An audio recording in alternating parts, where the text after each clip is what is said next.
fine. Hello everybody and welcome back to QuestJunkiesUK for this exciting dark adventure of the Demethrin 5. Say hi guys. Hi guys.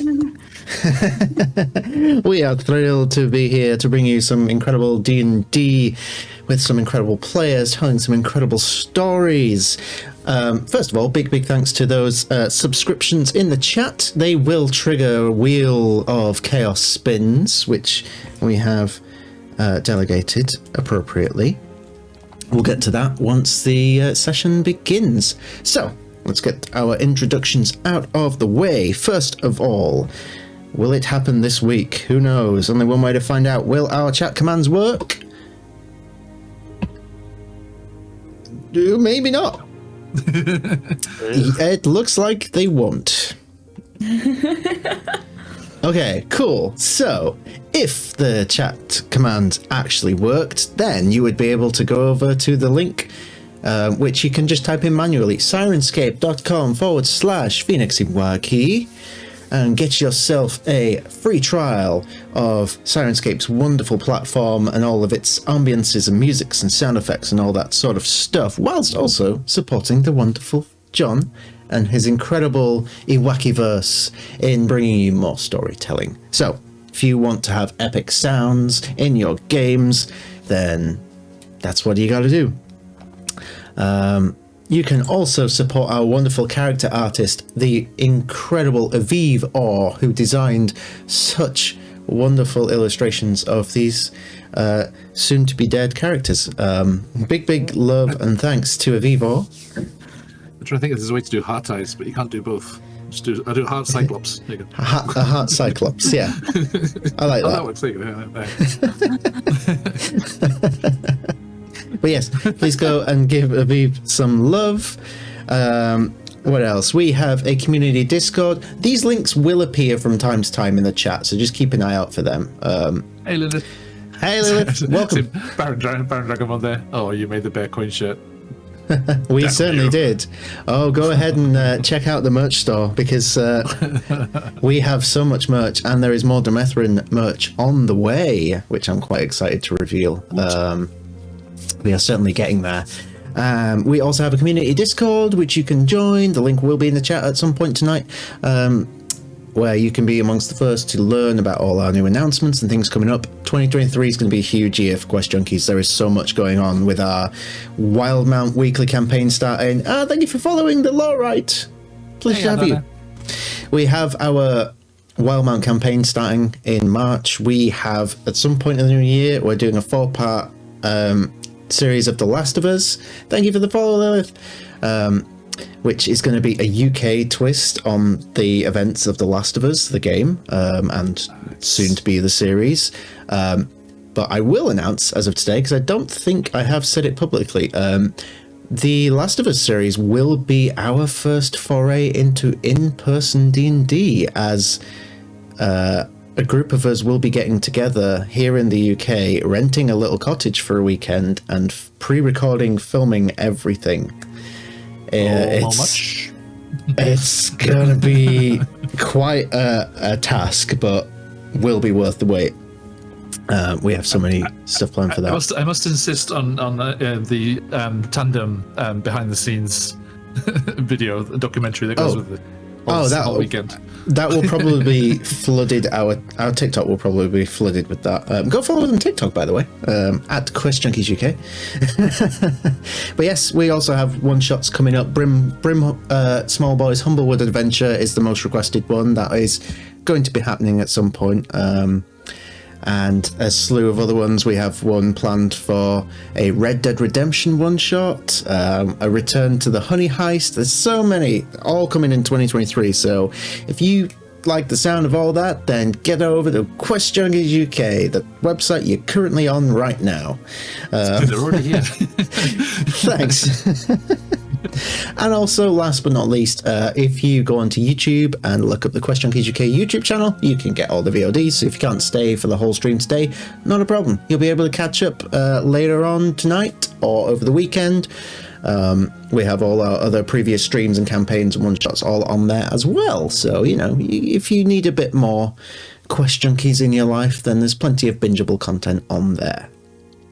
So, with all that out of the way, let's go ahead and meet our wonderful players here.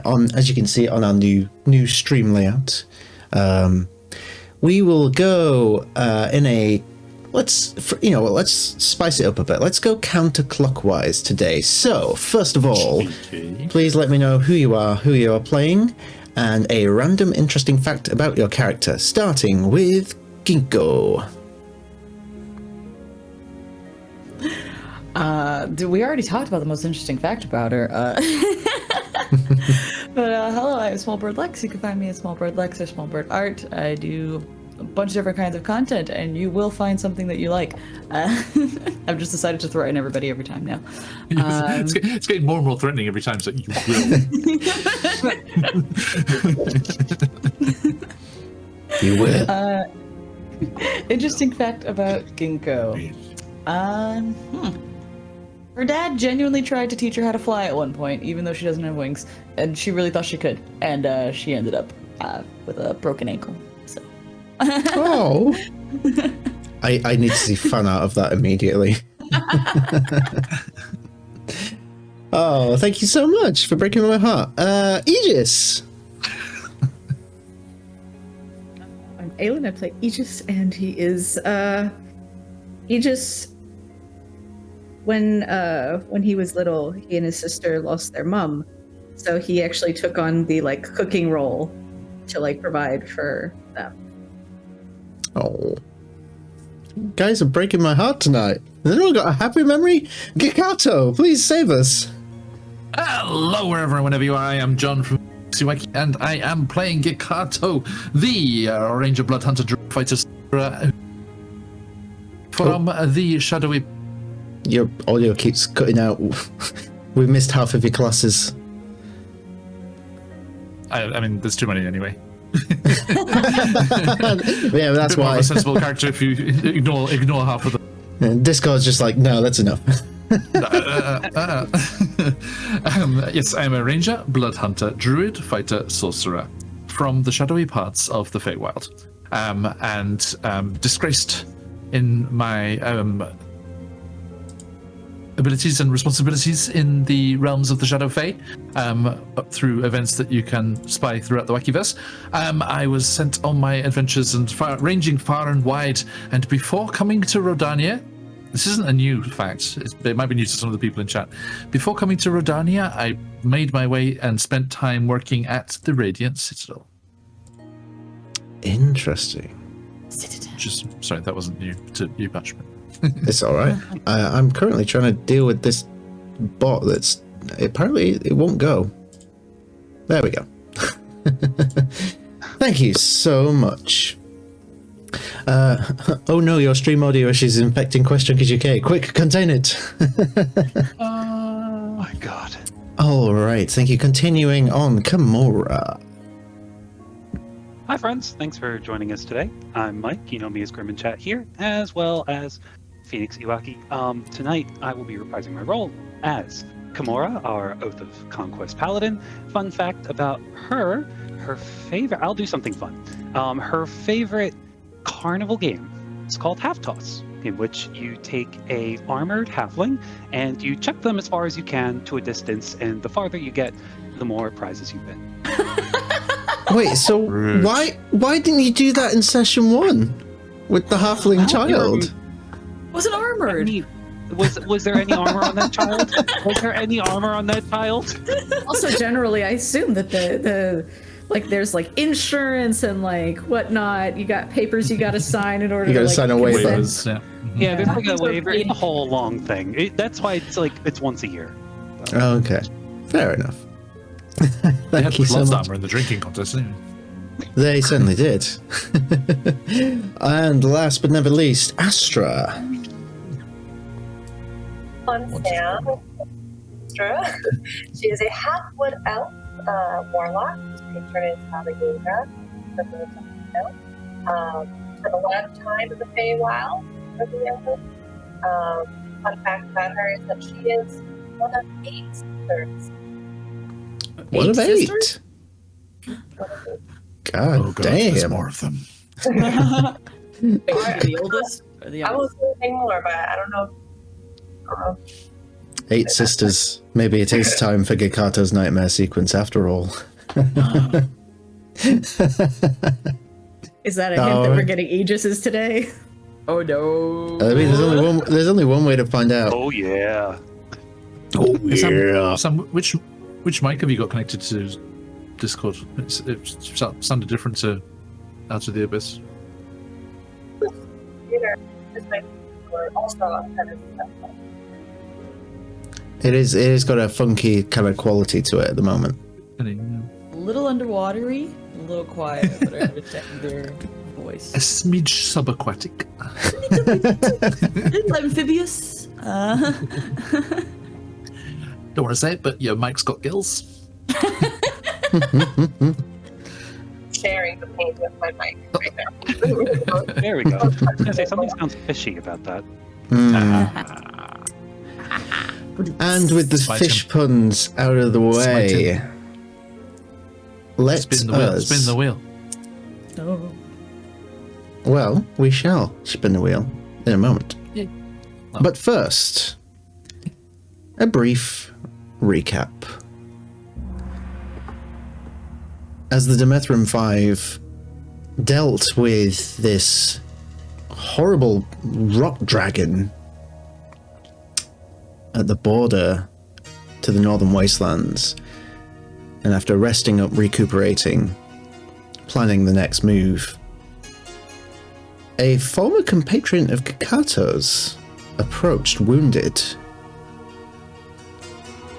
One of his fellow scouts, who went on to explain a bit more of the situation at hand, mentioning that one of the secret passages that they had recently found was of particular interest, as it seemed to be a location where there was a higher concentration of the rot. After some conversation, you convinced him to remain at the base and tend to his wounds and ready himself. And word was sent back to the capital via means of a spectral pirate souk, who was sent to warn them of the border gate being pretty much destroyed, and that reinforcements would be required pretty much immediately to repair said damage. And after a night of rest, well, mostly rest, dreams turned nightmares once again inflicted the group, but this time it was Ginkgo, as the rot seemingly infested her dreams of home and her family. But there was also potentially a visitor in this dream, as a voice that he didn't recognize spoke up from the darkness and seemingly mentioned a few small, tiny little tidbits of information, like that there's apparently a traitor amongst your group. And another even small, probably insignificant bit of lore, in which that apparently Demethrin is less of a continent, more of a titan, and is involved in whatever is to come. And upon everyone awakening and discovering what Ginkgo had just experienced, there was another discovery, and 3 of you that had come into contact with this corruption from this rot dragon, your eyesight seemed to be a bit better, and you'd started to notice these patches of corruption on your skin. Patches.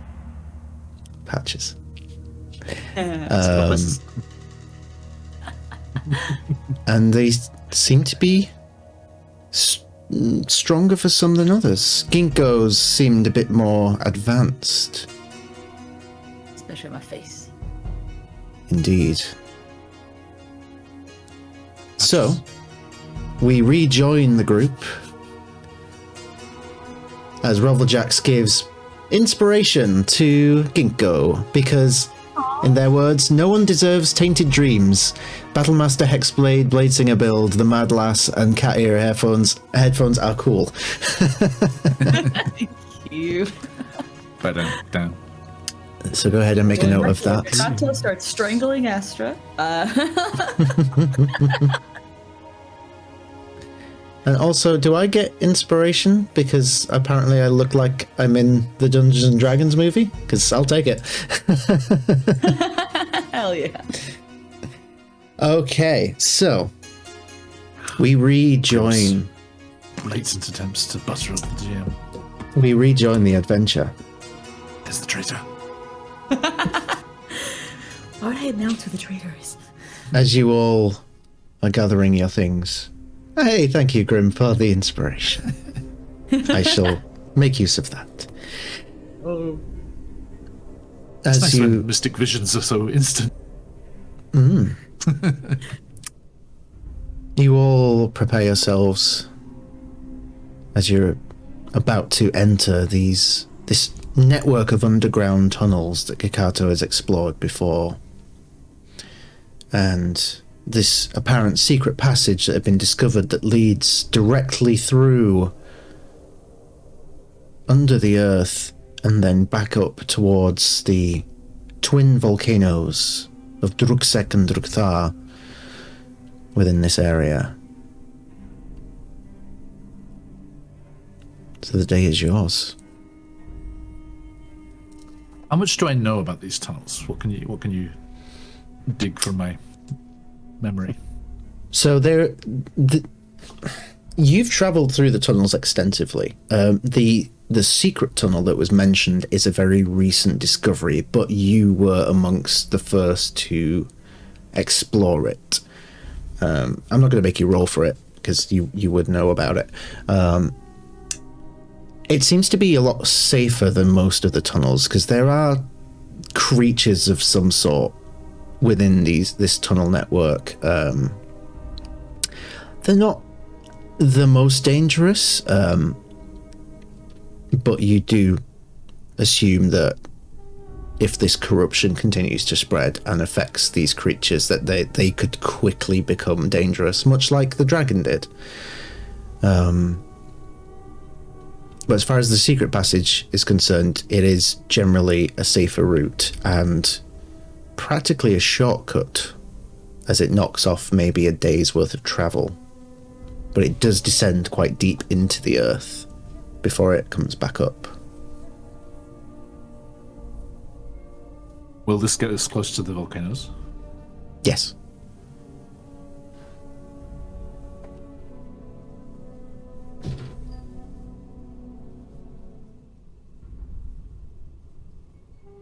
Patch, about how high is the ceiling of the cavern? Or the tunnel? So from where you are looking down it at the moment, it's probably about 40 feet high. Oh, that is very generous. You know what? Let's just take minutes and summon Daedata. We'll bring Mama out. Okay, and as you do that, we're going to trigger our spins of the wheel. So, we have two. We have one for John and one for Sam. So, let me just move over here. First of all, Gekato, your spin of the wheel. Oops, all dexterity. You now have a 20 dexterity. On this channel, it is to the end of this session, not 2 sessions. That was my highest stat already, so it's not huge. But hey, every little helps. It's still a boon. And Astra, the spin of the wheel for you. Again, oops, all dexterity. So both of you have woken up, and Astra, your eyesight is better, but you also feel a bit more dexterous. As do you, Gikato. This is why I was never able to catch her. God damn it. So I will amend your character sheets unless you are able to do it yourself. I don't mind. Already done it. Yep, already done it. You've already done it? Would you like me to do yours, Sam? Okay. So yes, the day is yours and you are preparing. I would like to scoot up the wall and onto the ceiling, onto the, 40 feet up to see as far down the tunnel as possible. Okay. So are you trying to look ahead then? Yeah. Okay. Give me a perception check. Okay. Any benefit from the height advantage? Sure. I'll give you advantage. What? And Astra, you can go ahead and refresh your character sheet, and it should be updated. Terrible rolls for a 17. A 17. Okay. You do get a good vantage point from where you are, and you can see that there is very little light down there, but there doesn't appear to be anything living down there. There are the odd patches of corrupted ground here and there, but you have seen that on pretty much your entire journey since the border. So that is fairly commonplace, and you know from seeing it before that it's safe to step on, but you would assume it's not safe to stay standing on. But it's only just like the odd bit here and there, so it's not impeding your way forward. And absolutely out of the question to giggle and splash it at each other. I mean, you know me. Don't threaten me with a good time. Mikato, stop.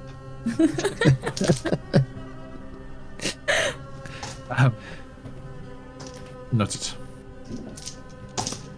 Did Aegis attempt to pray over one of these, patches of, rot?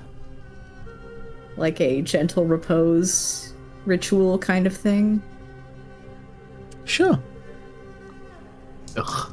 Aylin, hopes and prayers, really? Thoughts and prayers. I'm praying to the gods of the grave, to basically seal this. Go ahead and make me a religion check.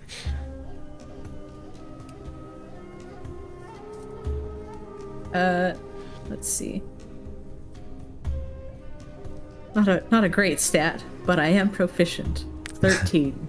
13. Okay. You concentrate, trying to feel this connection with whichever gods can listen that have influence over life and death. And while you do feel their presence, you struggle to maintain a connection. You don't feel like they're unable to impose their will here and over this particular patch of ground. It's just the connection seems to be a bit strained, if that makes sense. Yeah. Aegis is more of a fighter than a healer. He's doing his best. Okay. So what would you like to do? Hey, Astra, you look a little more nimble. I don't know what it is. There's something about you aglow, perhaps? You don't want to ride on Mama, do you? I mean, really up to you. share her or want to keep her? Well, this will make you look a little more regal, and between you and me, I would love to see Kakato's reaction. Oh yes, I'm sure he loves to see me up on a stage. Let's do it. Much my passive perception is 19. Do I hear this? Well, Kimura, are you attempting to be quiet when you say this? Oh, hi, Kakato. Good morning. How's it been? You look quite nimble too. That nice long rest. Maybe if you come down, you and I can have a nice little chat together. Does Kimura have a hat? Nope. Ginko's just petting Mama.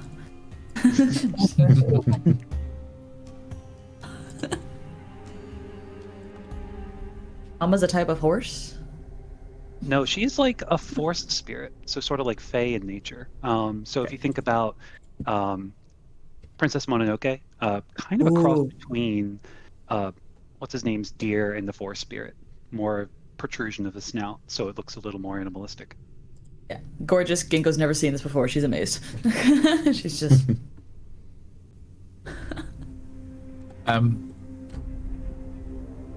you have a dagger, Kimura? I do. Okay. So yeah, when you're talking to Ginko, I come like down the wall and just snaking between the outcrops and stalactites and round and down to the ground, and just come walking over towards you, eyeing Astra up on top of the creature, and without breaking eye contact with Astra, my tongue just shoots out and pulls the dagger from its scab and just onto the floor. It's like, you dropped that. I don't think she did, but certainly a way to start the morning. Tooth and nail. Okay. Kato, you look lonely down there. Would you like to join me up here? Up, yes. Let me just return to my vantage point and just back up onto the ceiling. Dear cousin, you're so impressive.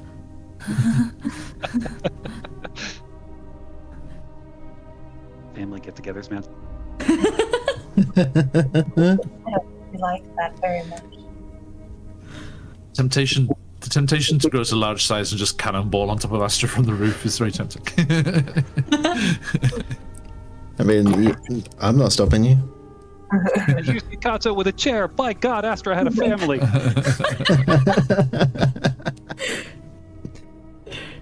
Right, so are we going to explore these caverns? Indeed.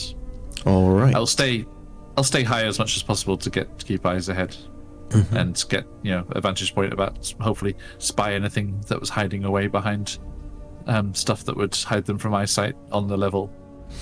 Okay, so going forward over the next couple of hours, you follow Gakato on the roof. Are you going stealthily, or are you going at normal speed? Because you can go stealthily, but it will slow you down a little bit. But Gakato, if you are going stealthily with Gakato keeping an eye out from his vantage point, I will give you all advantage. I think We can be a little stealthy because we're not really sure what's in here. We're not just kind of strolling. Stealth is probably a good idea. Yeah. Look, we all saw what happened to that dragon, and who knows what's happened to the creatures that were, skulking around down here. So, yeah, let's keep it as stealthy and perhaps a little less ostentatious there, Astra. Cool. Oh, I can be very stealthy. Your hair currently glowing in this very dark cavern. Unless you can look like Totally. I've never seen anything that was stealthy riding side saddle. Oh. Well, stealthy enough that you couldn't catch me. Gonna need lesser restoration for that sick burn. Giko's gonna cast detect magic just like while they're walking, just to see if anything pops up. Okay. John can legit barely hear what Sam's saying. Gikato is pretending not to hear what Astra's saying. It works. I'm heavily RPing this by technical problems. It's all good. So, everyone can go ahead and make a stealth check with advantage. Will that put me in neutral because I'm wearing heavy armor, or do I still roll for disadvantage? No, that will give you a straight roll. Fantastic. Rolled a 19 and an 18, so the dice are really happy with me today. Sweet. Okay, that means so you'll be my 21. first target. Oh no! Why did I say that out loud? Yeah, don't tell me these things. 4. So, 19 plus 2, I got a 21. so 21. Everyone else? 22. 23. 22, 23. Oh, okay. 21, 22, 23. 14. Oh. 14. Okay. Just sat Hi. on a bloody horse. My name is Kimura. I am the stealthiest class in the game, a paladin, and my roll was a 13. A 13. Okay. Not bad. 21, 22, 23, 13, 14. Okay. So, And the you powerful. feel fairly confident that you're stealthing away around, stealthing your way downtown. Making my way. You go on for a few hours, and again, you see these patches of corruption in the ground. No signs of any life, of any creatures, or not even insects. It's just barren, scorched earth. And the further you go, you notice, you can feel just from the gravity that you are descending deeper into the earth. And you can feel in the air that it starts to get a little bit humid. You continue on. Journey's mostly uneventful. And then you arrive at the entrance to the secret passage. And take a good look round. The coast seems clear.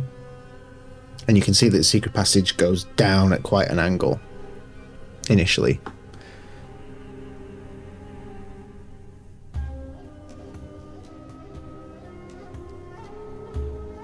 So, Gikato, Hang on.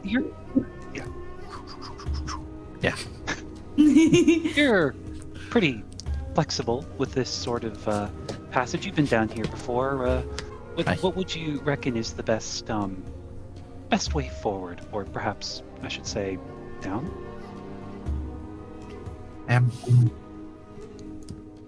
Well, just the way that this passageway, passes underneath all of the treacherous ground up above. It necessitates going down before we rise back up on the other side. So let's just keep being cautious and eyes and ears open. Specifically, should we slide down or should we climb down? That's not a good angle. You know what? I've never considered it. The steepness of a passage has not ever come up. Some of us can't climb walls. That's why I'm curious. It's too steep to walk, Patch. You could very carefully walk down. How far before it starts to level out again? Do I remember? You would remember it's maybe about 60 feet, give or take, before it starts. It still goes down, but the steepness lessens. Yeah. Right. Well, here we are. I've got this rope here, and I'll untie it and bring it down once you're done. So why don't you go first, Kimura, and then you can, establish a beachhead, as it were. Yeah, what the hell? Let's do it. So you go down with the rope. We'll pair out behind you. Does the purple glow light? If we're in this, since we're in this cavern, would it glow and emit light? Would it be obvious to everybody, or is it just kind of a little emission around us when we, when we're scared and stuff or worried? So because you don't really see it at the moment, but when you have seen it, it doesn't emit light. It's just more of a visible phenomenon. Okay. Well, to anyone who has a higher perception, probably would notice that Ginkgo's a little purpley. She's used to caves and mountains, not caves in the ground. So she's a little nervous. Good to know.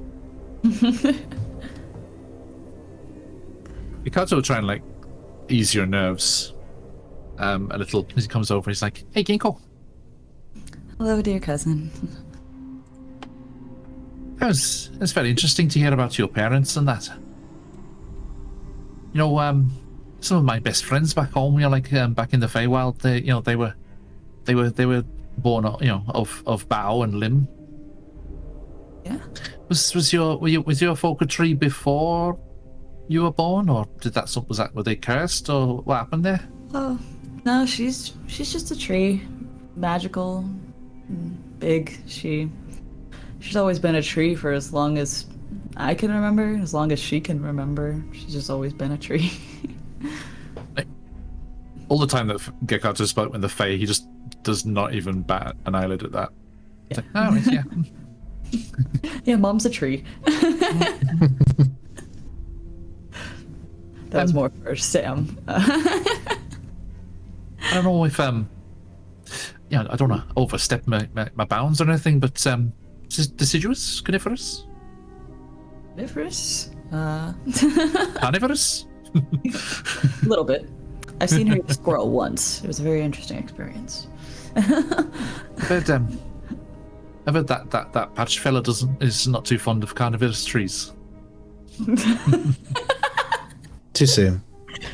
Too soon.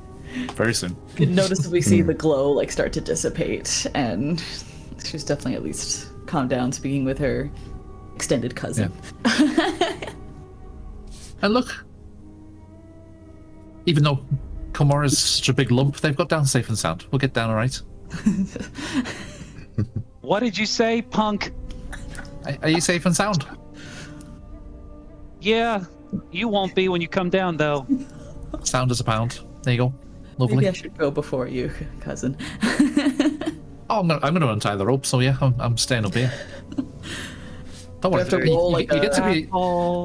You get to be as cheeky as you like when you can run up on the ceiling. Ah, true. Need to learn this. It didn't work with my brother. It didn't work with my brothers and sisters because we could all go haha, I'm gonna get away, but then they chase you up there ugh. Damn. No, I mean, I'm not under any illusions of being safe up there. As if Kamara will just throw something at me. We'll have to get the dagger before she does. There's no halflings about. Don't worry. I don't want a ballistic Aegis coming at me. All right, I just don't. He knows Aegis or his sister. Yeah. Meanwhile, Aegis is already making his way down the rope. It's like, if you are quieter, you will bring many things down upon us. Fair point. I was looking for a bit of exercise, I slept funny, my arms a bit stiff. I was wanting to, Ginkgo's gonna go down after Aegis. Okay. Milady. Just thinking, Ginkgo.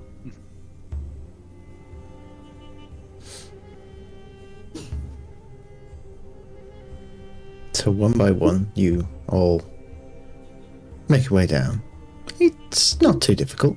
You immediately, when you get to the bottom, you do notice that it is getting rapidly warmer the deeper you go, and the air is getting more humid as you descend deeper into the earth.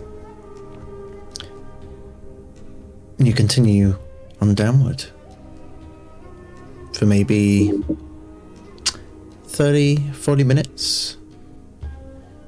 And then Gakato, as you're looking ahead, you notice a divergence in the path, which was not there before. And the area around this divergence is almost entirely corrupted ground. Okay. I'll get as close as I can without getting into the corrupted material too much. Mm-hmm. Easy enough to do. And I'll call out to the others before I go ahead. I'll be like, hey, everyone, wait up. There's been a shift. This didn't used to look like this.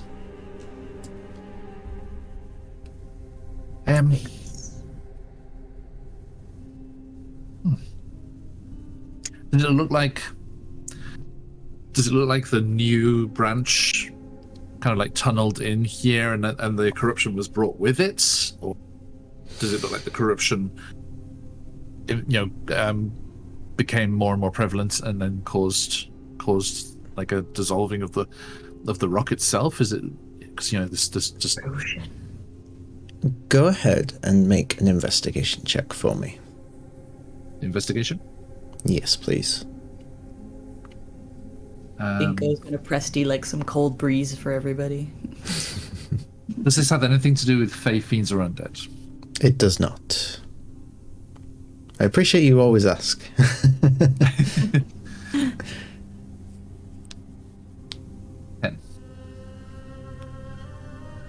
10. Okay. It's difficult to ascertain the true nature of how this diversion came to be, but even with 10. So how does natural inspiration, like normal inspiration, can I try and reroll now, or do I have to say I'm using it at the start to get advantage? No. If you want to use it, I'll let you use it. I'm going to roll a Phoenix dice instead. Go for it. Silly digital roller. Much better. Dirty Much 20. better. Dirty 20. Okay. Dirty So 20. Well, gift of gab what I just said. With your... Sorry, I was too busy trying to figure out how inspiration worked. So it's okay. With your knowledge of all the different journeys you've been on, the different lands, you've picked up a lot of skills over the years, and you're assessing this new branch of the path. And the first thing you pick up on is that with the rubble around the entranceway, it appears to have been pushed out from inside this new tunnel. Gakato hates it when John's right.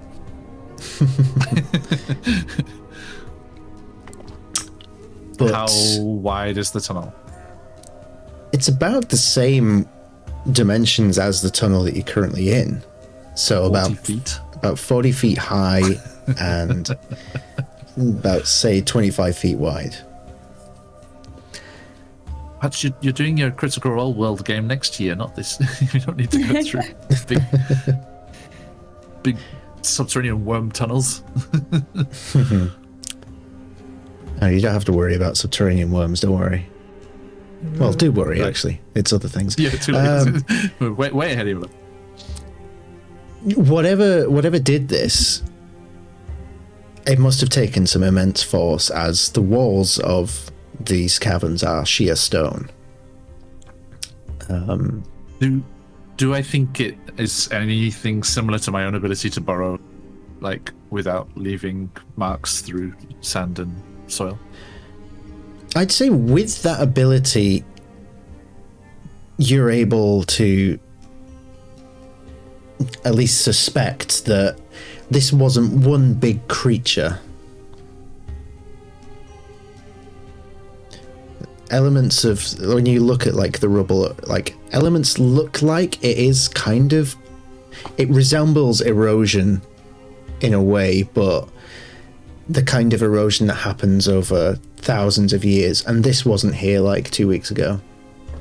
So do I think that it was like a big lot of those little worms that we've seen?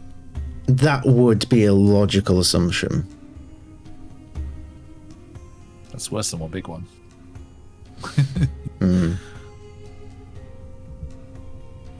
Okay.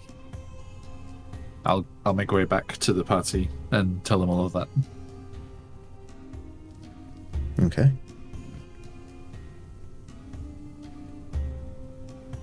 So it's unnatural, but it looks slightly the exception of...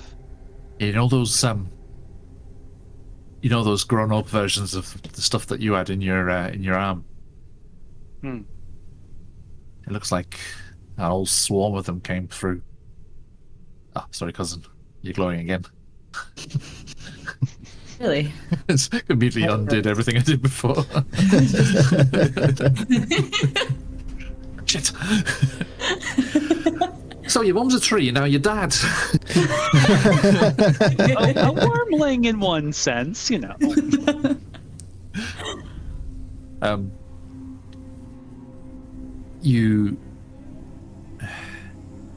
Yeah, we need to go deep into the core of it, or avoid it. Yeah. The latter, please. Okay. I mean, Patch, the original tunnel is still there, right? It's not like hasn't been completely reconstructed, right? It is, and it's you just look a new tunnel. You look down that original tunnel, and the first thing you notice is that there is no corruption down that tunnel. Ow.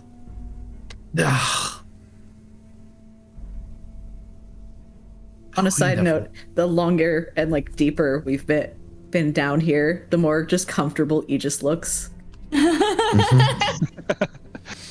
Home away from home.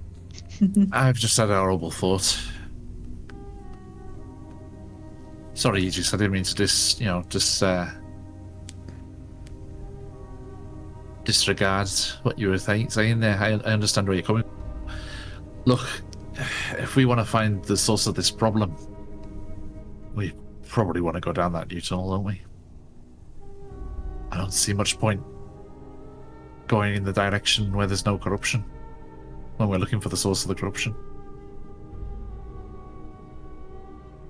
Fair point. I think the easiest time would be for the three of you pointing to Kakato, Aegis, and Ginkgo. You have easier means of traveling through that tunnel without dealing so much with the corruption. Astra, is there any way you can maybe hover, or at the very least not touch any of the walls? Maybe you could join them too. I'm afraid I just might stomp through the whole thing and bring the corruption with us. It's okay to walk over. Just, we don't want to set up camp in it, you know?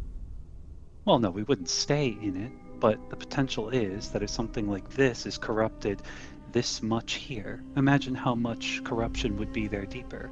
And if you said this is unnatural, it almost looks it. I am concerned about what we are going to find on the other side. The less we have to worry about exposure, the better. Would you like me to send somebody ahead? Please? Do you have a friend? I could call a friend. Kakato, go! So, I mean, I've got support. Lyle! I don't think friend thinks what it means what you think it means. I have a ritual spell, Find Familiar. Me too. Oh. We'll both send our friends. We have a group of friends that we send. I'm trying to read through this and see how far ahead I can send it where the spell ends. 100 feet. 100 feet, okay. Yeah. That you can look through. You can still like have it going. It's just you won't be able to connect with it. Right. You just asked to talk about that. I go to Kimura. I can see 120 feet by myself. Yeah. I mean, Aegis would probably suggest to We could actually set up camp in the non-corrupted tunnel if we expect to be in it for a long way. And take on the corrupted segment when we are fresh. I mean, we've barely we've barely edged towards lunchtime yet. I think we just broke camp up at the tunnel entrance. I think we're good. But he just it is still. We need to wait. Still. But we could investigate while we are waiting, and then if we decide we need to head forward today, we can head forward today, or we can take camp if we need to. It's an assessment. I think the longer we wait, the worse this is going to get. Oh, naturally. You know when you put a poultice on a wound and it kind of like half heals, and you just gotta pull it off, quick as possible. Yeah, there you go. She gets it. I get it. Sorry. So.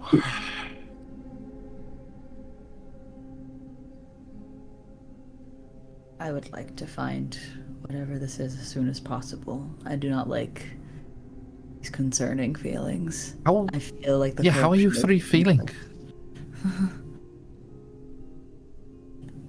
I can see better. I feel almost stronger. I don't like it. Yeah, that's healthy. Keep a connection to that thought. Don't let the boons, lull you into a sense of acceptance. Any strength I have should have been earned. Don't like it. There you go. Very healthy outlook. Eh? You doing Then good? shall we? Oh, go ahead. You hear that, Astra? Earned, not stolen, usurped, torn away from those it rightly belongs to, and I like to think it was a gift. It was given to me. But this points to the passion. This is not a gift. This is a curse. Yeah. How are you feeling? I can't wait to bring these fucking maggots to their owner so they can watch him die. Look at otherwise. Aegis, you want to set up camp? Oh, no, I was going to say, so shall we just head straight forward down into the depths? Have you been buried? He smiles and attempts to be reassuring. Oh, stop. It doesn't help like you think it does.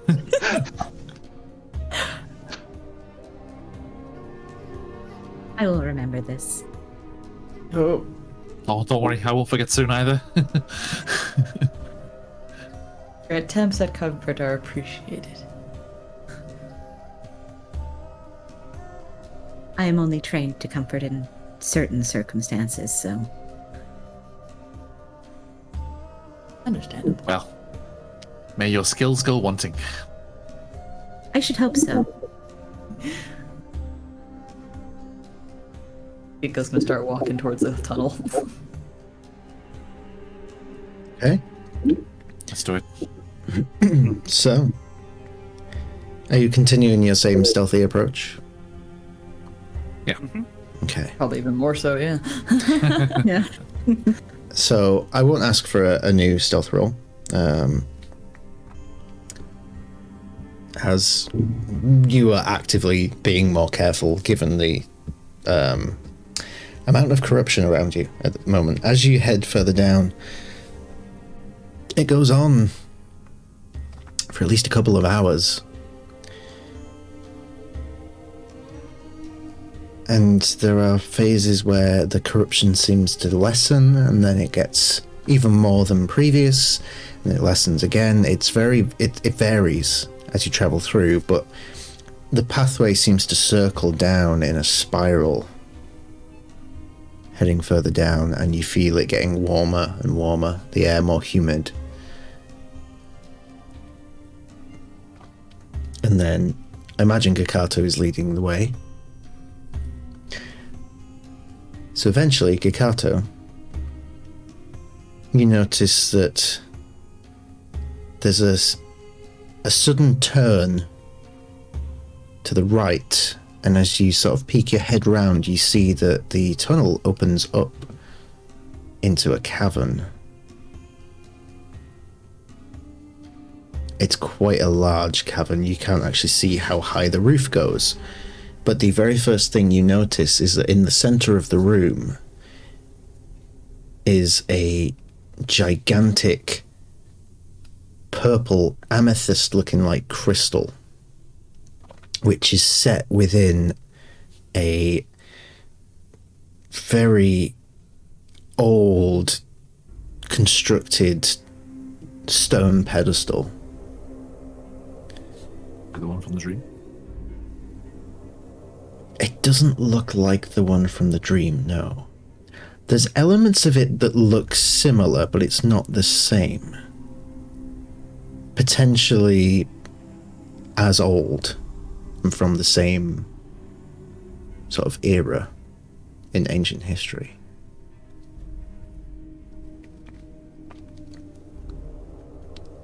There's not much else in this cavern from what you can see here. But that is in the center of the room.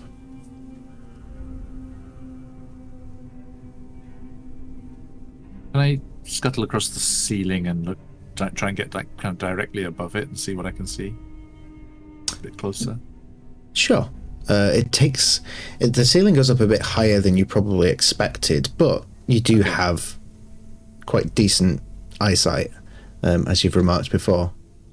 I think, well, if it's going to go up and away from everyone, I think I'd stay with. Okay, no worries. So I fall back to.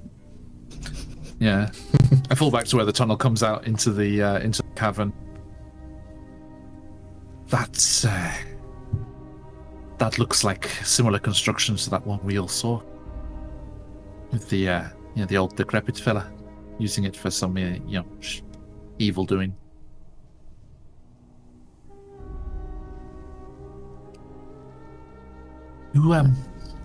Does anyone know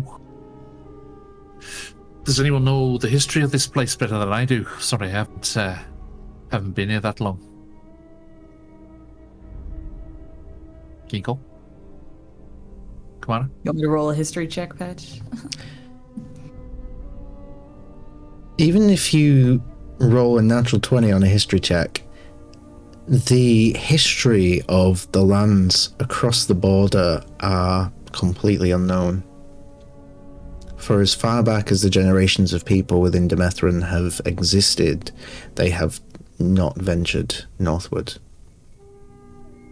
It's only in recent years that scouting troops, much like the one that Kakato belongs to, have begun venturing in and attempting to map out the area.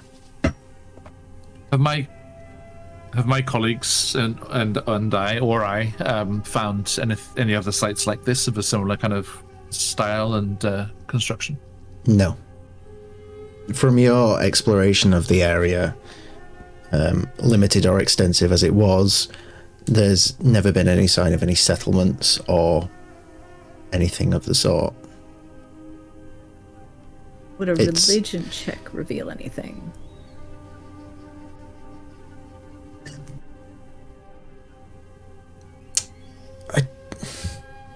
I don't think it would in this circumstance. Good question, but no, I don't think it would. Okay. Do you think this is some like ancient civilization that used to worship the Titan or something? A creature that altar. That anything that powerful would attract followers. Much better than, following some withered old hag through the forest, eh? Be careful what you say. You never know who's listening. Yeah.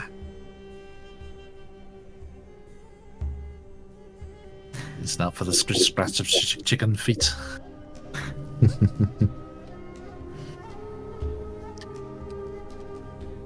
Great power does attract followers wanting a piece of it.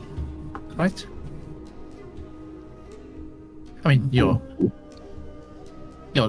dad must have a few, retainers and hangers on, eh? I know dragons always have those that are like, sparkly dragon. My father's had many people try to take his power more than follow it. We were pretty solitary for a while before he decided to go on his endeavors to help the rest of us. But, yes. He's very sparkly. Yeah. Well, I meant to say before, sorry, I forgot. I meant, I wouldn't worry too much about what you saw in your dream. They're often... there was a few folks back at the this place I used to work, and they used to speak of visions, and, prophecies and the like quite a lot. And more often than not, they're what could happen, like one of the many possibilities for the future. It's more of a cautionary tale. You want to watch this doesn't happen. Very bright warning, especially about the traitor.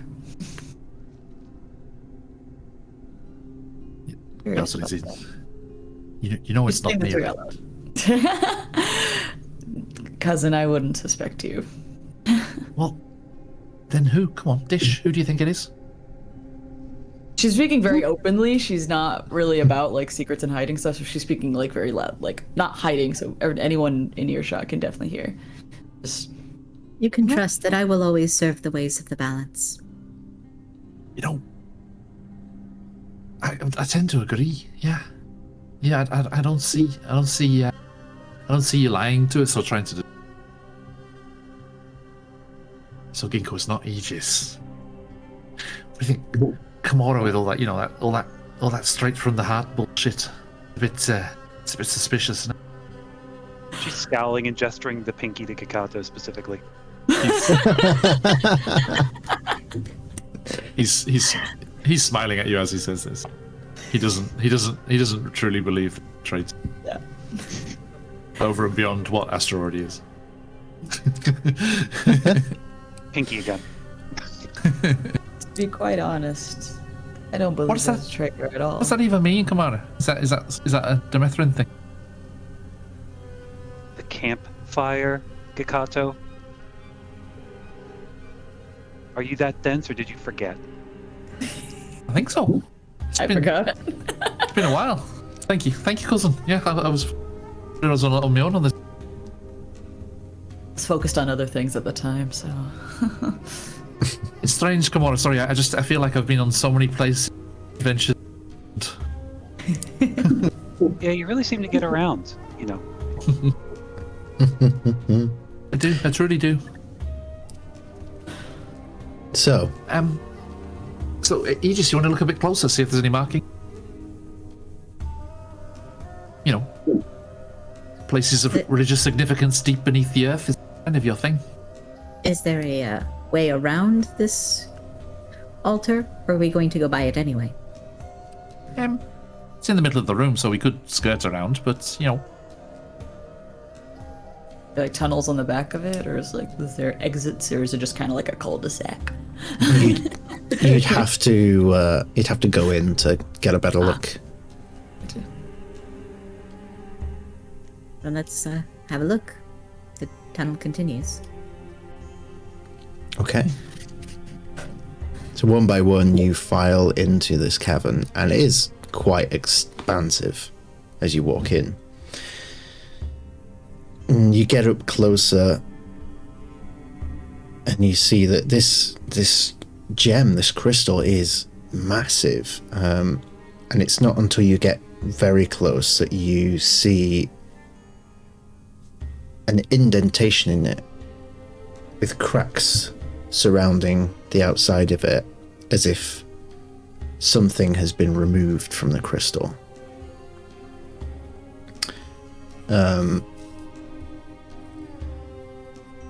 The only other thing of note that you notice in this cavern is that across from the crystal, in an area of ground where there isn't any corruption, about maybe 20 feet by 20 feet,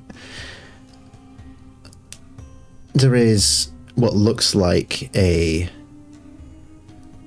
blanket of sorts and a pile of messed up parchment and papers on the top of it. It's the first sign of other life that you've seen for quite some time. But it does look like it has been undisturbed for a while. I'll go and check that out. Okay. Yukikato walks over. You pick up some of the papers.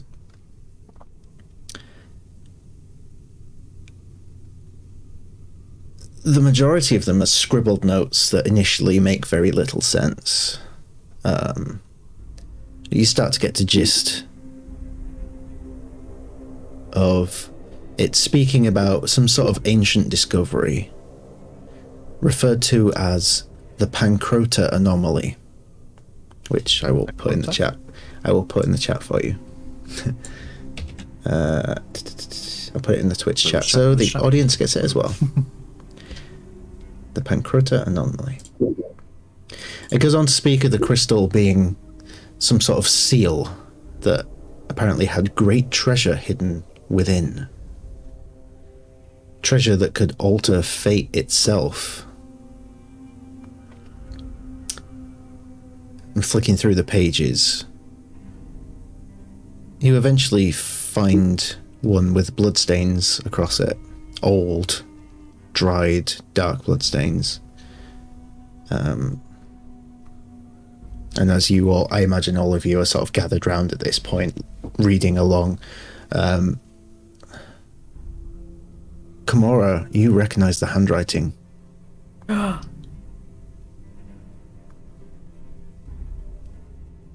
right handwriting of the Witch Knight. There's a hand that just kind of holds the top lip of the page, and she closes her eyes and just a small smile. You know what? Knew what? He's here somewhere. My dad. Or at least he was here. Which means we weren't the first here. Or if we were, he had a very nice hiding spot for this. Why does he seek to alter fate? He went up here before us, along with a few others, by the king's command. I never really understood. I never really knew, but that was a decade ago. Where could he be now? Kimura, would you like to continue reading? I would. Okay. I will clarify, these are separate to the ones speaking of the anomaly. The handwriting is visibly different, so these have been collected and added to the Witch Knight's papers. But as you read those, it's kind of like a journal entry. And some of it is ripped and disheveled, but the bits that you do get. We should never have come here. Try as we might, we cannot contain this evil. Jalistar and I have elected to remain behind, as we are the only ones showing signs of this corruption. Whatever this evil has done to Oathkeeper, I pray that it can be undone. I pray that Giselle can return home to Camorra to protect her from following my path. But for now, I will remain here and hold back this rot until it takes me. The next few pages are unable to be read. They have eroded away over the last decade, but one last bit of paper you can read, the most recent, seemingly. Jallister has fallen. We were tricked. Shadow folk behind everything. Jallister's amulet. They used it for a ritual. Something escaped the crystal. Then they just left us here. Giselle took the amulet when she left. I pray it cannot corrupt while it is away from here. I feel the life slipping from me. I have done all I can for my king and my country.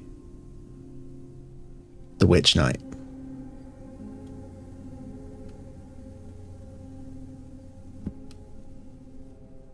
Amor's glow is intense. She's silent. And she takes her amulet, chucks it at the ground, walks over to Mama and just cries in her fur. Softly. Not a heavy, but she's more shocked, I think, than sad right now. And takes Mama over to a corner. Just stands there, cries in her fur.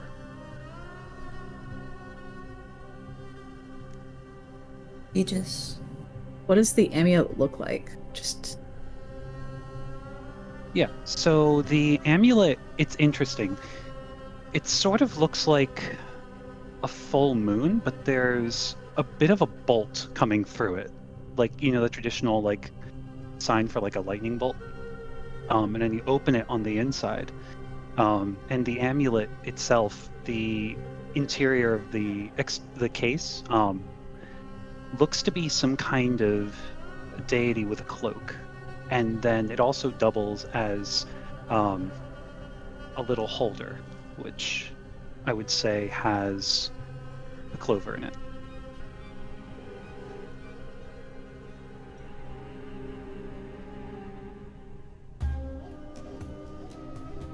Aegis. What does one do when you don't know how to comfort someone?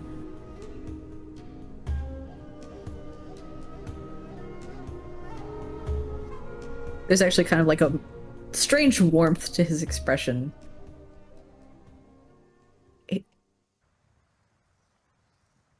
Like the most person he's seemed like, essentially, as opposed to like a doll. And he just kind of like walks over and like puts a hand on Camora's shoulder. It's okay to mourn.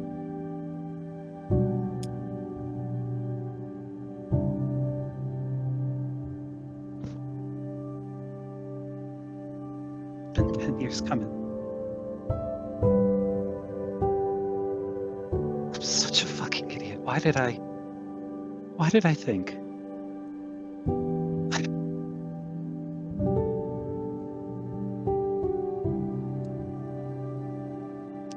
And I've been putting you in danger this entire time. All of you.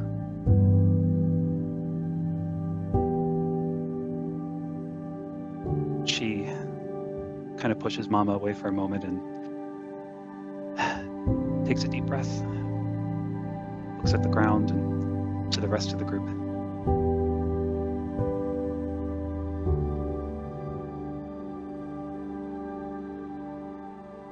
much is 10 years worth to a life?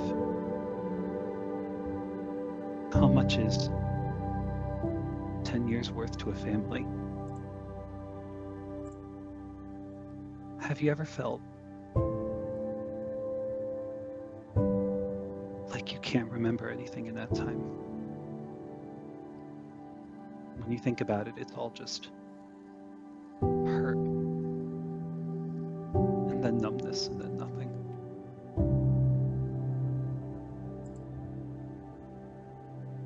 I've been carrying that weight for 10 years. I've been carrying 10 years of grief, 10 years of pain, and brought it upon all of you. I made a promise to Kakato I would bring us all back. And that's exactly what you'll do.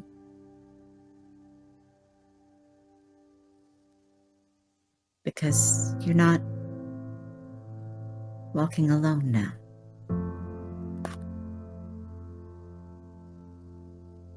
You did not throw the weight of your problems on us. You shared it. And we happily carry it with you.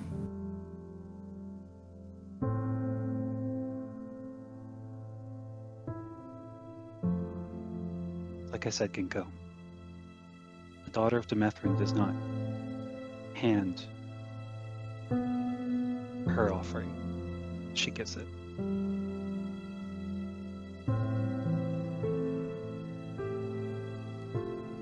Aegis, those funeral processions, can I make a request?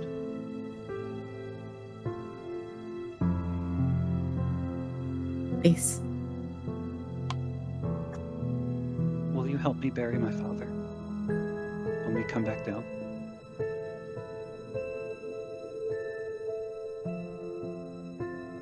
It would be my honor.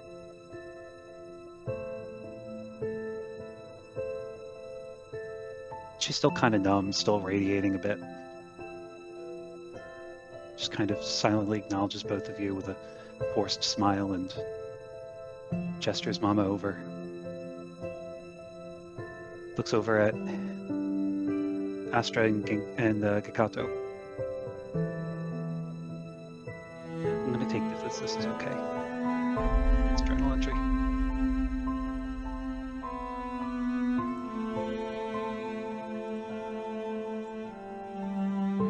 Picks up the amulet. Okay. Let's get what we need and let's go.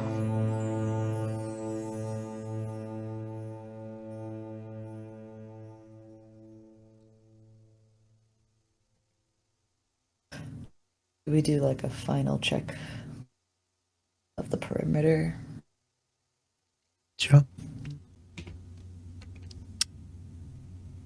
Go ahead and make a perception or investigation, depending on what in particular you're looking for. Probably investigation. Okay. +4, so 15. 15. So there's very little in this room other than what you've already seen.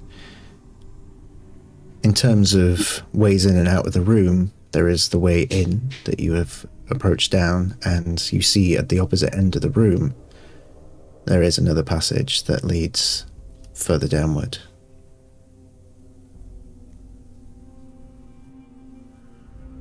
Kato. Yeah. Should we leave the way we came or pursue routes? I don't think there's anything to be gained from going back on ourselves. We're in this up to our necks, we may as well take the plunge, eh?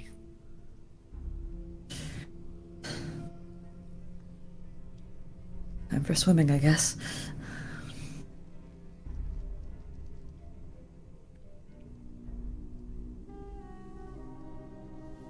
Can I investigate the crystal pedestal kind of thing? Sure. So where there's the indentation and the cracks and everything, does it look like something came out from? Does it look like whatever it was contained, what it was sealing, was broken from within? So go ahead and make an investigation check for me. Okay.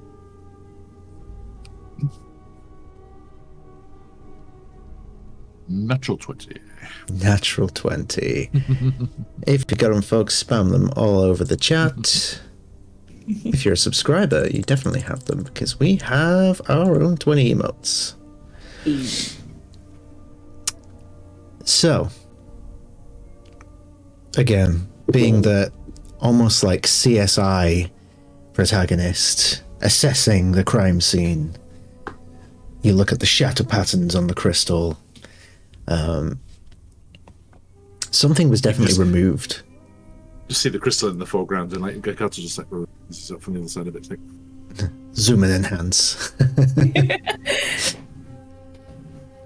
There was definitely something removed from the inside. With a natural 20, it was, whatever it was small, but it was forcibly removed, and from the looks of the shatter patterns of the crystal around it, it probably dealt some damage upon being removed to whoever was removing it. Is there any blood or anything? Not that you can see.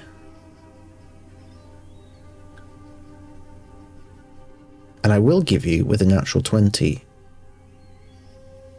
the area around the crystal for a good 40 feet or so is completely free of corruption. Not even a trace of it. Almost like whatever substance this is a safe pocket from the effects of it.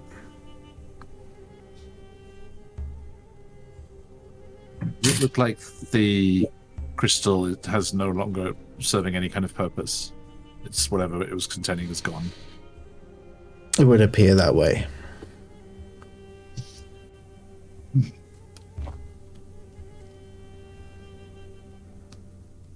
Right then.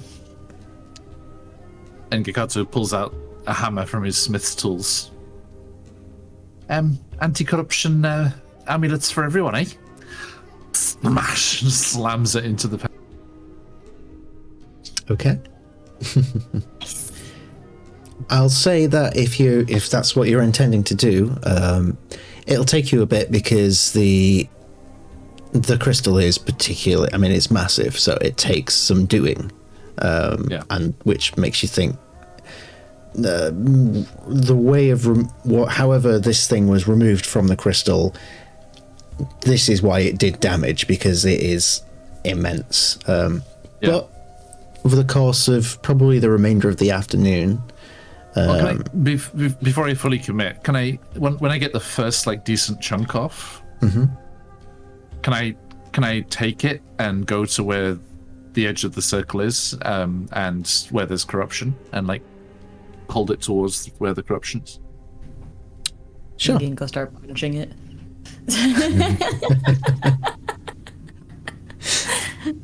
She's helping, I swear.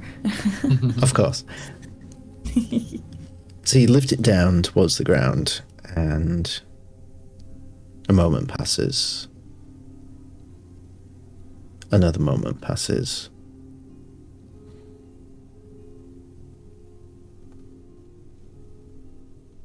There's no effect on the ground.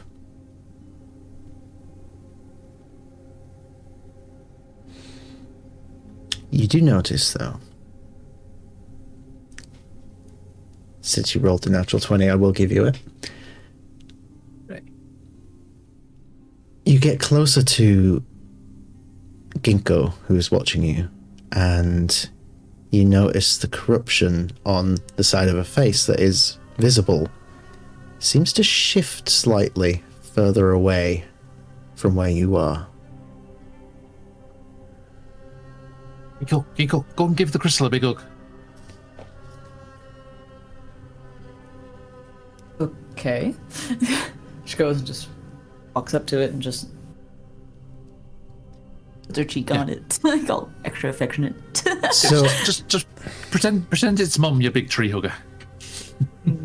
So as you approach the crystal, your footsteps suddenly get heavier, and you feel this very strange sensation. It's like something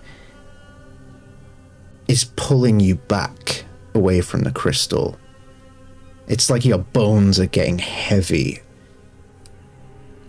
And like it. The rest of you that are watching it, you can see, like, on the back of her neck, where her armor ends, you can see that the corruption has moved there and is actually pulling. You can see the skin on her neck actually lifting and pulling, not breaking, but this, whatever this is actively trying to pull you away from the crystal. If you want to continue, you will have to make a strength saving throw. Bet. The other day you were willing to cut it out, right? Yeah, bingo. you were willing to cut it out before. Now's the time. Give it a way out. Oof. 19 plus 8. All right. You manage to push through and you leap onto this crystal. As you do, please make me a Constitution saving throw.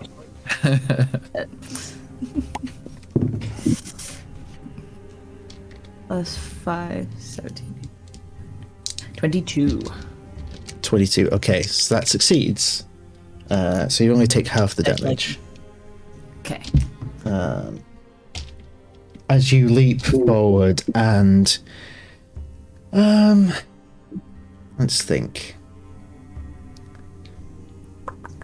She probably would have animalistically like crouched down a bit before she jumped forward, like ready to get this thing hopefully out of her system. Full dad instinct just went through her. So the good thing is you passed your Constitution saving throw. So the bad news. You don't completely choke and pass out as whatever is inside you is ejected from your mouth and your nostrils as you cling onto this crystal.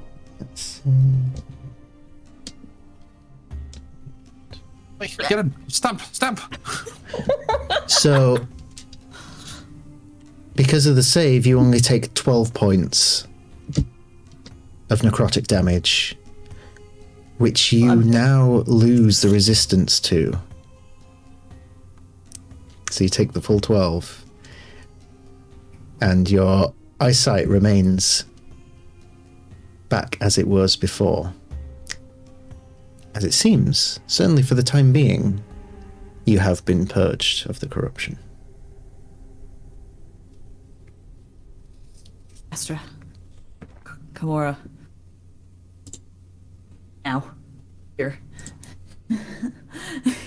Aegis is now helping Gikato like pry off these chunks of crystal. Just like shield bashing into it. I think Astra, seeing that, immediately kind of like lights up and goes to run for the crystal as well. Okay, so Go stomping on the maggots. for the sake of brevity and for everyone not having to feel sick, we'll say over the course of the next hour or two, you are able to effectively, those of you that are inflicted, purge yourselves. I will go ahead and remove the gifts that it gave you. You'll all take 12 points of necrotic damage as it happens. Well, the three of you that are inflicted. And eventually you are able to fashion some... Was it amulets you wanted to make out of the crystal? One each. Okay. And one each, and then Kakato will look at Kamara and like, let's make 2 more just in case, eh? Yeah. Actually, I do have a question for Patch. For the amulet and Oathkeeper, Yes. fashioning the crystal to them do anything? Or fragments of?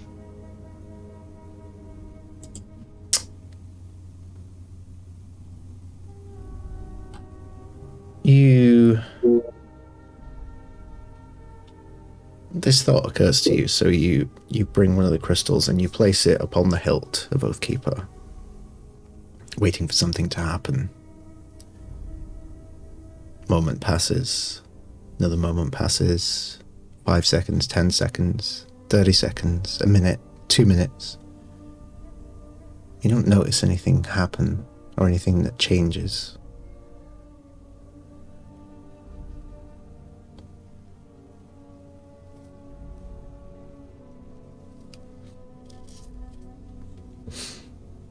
Of course you wouldn't. I appreciate it, Kakato. I don't think I'll need more than one. You know, just in case we find them later. You can carry them. Knowing your old pa is probably out there taking the fight to them, eh? Yeah. Save it for him then, I guess. He clearly wasn't caught snoozing. Points to the empty bedding. Huh? Yeah. Can we investigate the empty bedding to see why it's in, basically what is making this area not corrupted? Most of the crystal, right? That's fine. Was it a separate area that like the blanket was in? Yeah, it's across the room, away from the crystal. Oh, sorry, my bad. And it's also free of corruption? No. Oh, it's not? Okay. Sorry, I was confused. So the bedding and the little blanket are two separate areas? Or the notes and stuff? No, that's all one area. It's away from the crystal. Mm-hmm. Yeah. Okay. Rookie mistake.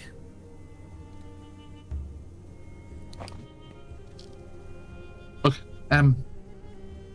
Gekata's actually going to like seeing the will that Kamara's father and this Jellistar had to hold back the corruption, and from the sounds of it, they may have succumbed to it. They may have lost that fight.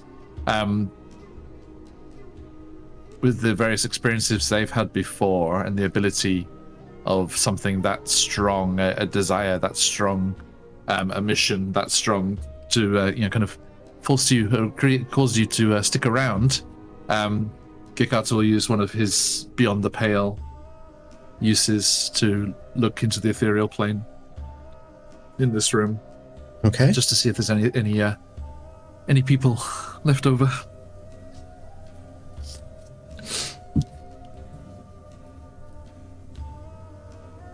So you look into the ethereal plane, you peer through the veil, you look over to where the bed is. And there's no signs of any lingering spirits or inhabitants. You don't really see anything. Well, that's good news. But that is the thing that bugs you, actually. You don't see anything because you turn around, and while you're looking into the ethereal plane, you cannot see the crystal.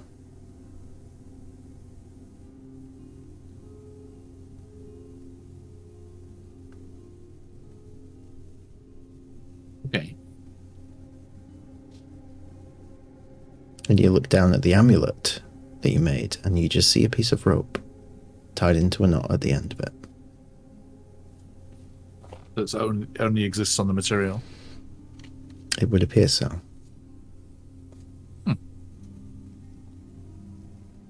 Interesting. Taken. Plucked it right out of the wrong plane.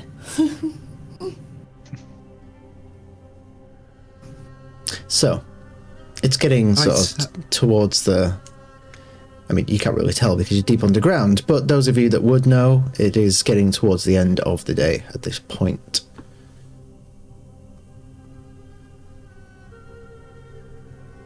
Let's put our bedding nearer the crystal, eh? Seems nice. Sorry, that was all. It seems wise. Nico's gonna Presty everyone's purge vomit off of them. So we can... Yes. Excellent suggestion. Okay, so you're setting up camp for the night? Yeah. Okay. So, as usual, we'll bunker down for the night. 2 people to take watch. So, Kimura for first. Same 2 hands every time. It's every... Okay. So, which of the 2 of you would like to go first? Take it this time, Aegis?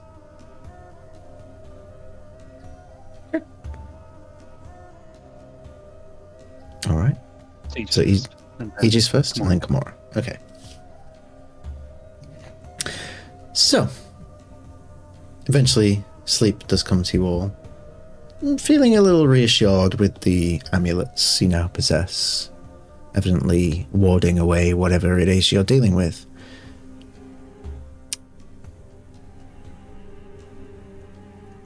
Go ahead. Would Ginkgo start using trance instead of sleeping after having some iffy nightmares? So she'd probably want to go into trance this time around and instead of like actually sleep. Okay, yeah, no problem. She's kind of just like slightly aware of everything, but just kind of leaning on the crystal and just go into trance instead of sleeping. Sure, no problem. I assume Astra would do the same. Okay. So, Aegis, go ahead and just roll me a d20.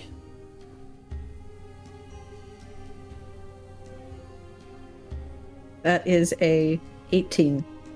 18. I need your dice, they're so good. They're ridiculous is what they are. The first part of the watch goes relatively uneventful. I imagine you spend a lot of time thinking over, ruminating over everything that you've uncovered over the last couple of days. He paces the border of the safe zone, basically, around this crystal. Just keeping an eye on both entrance and exit of the tunnel. Yeah. And you do. Fortunately, you are all undisturbed for this section. And eventually, Kimura awakens to take the second watch. It's your watch now. How's your sister doing?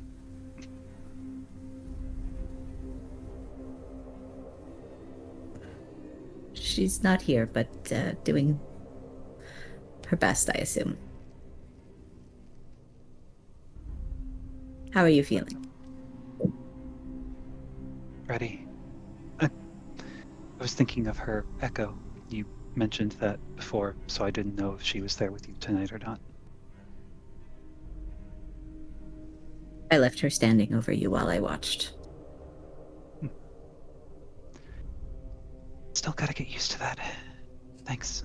And pats Aegis's shoulder and takes the next watch. Gekatsu definitely woke up at one point to go to the toilet and just saw the sisters. Yeah.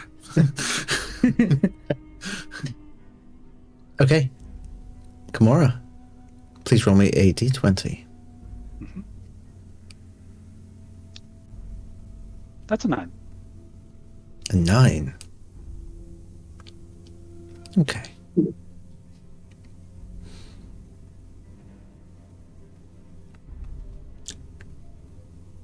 You find it a little difficult at times to concentrate on keeping an eye out for things.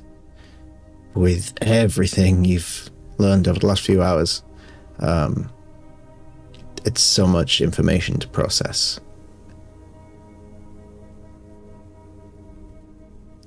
As far as you can tell, the coast has been clear for the entirety of your watch.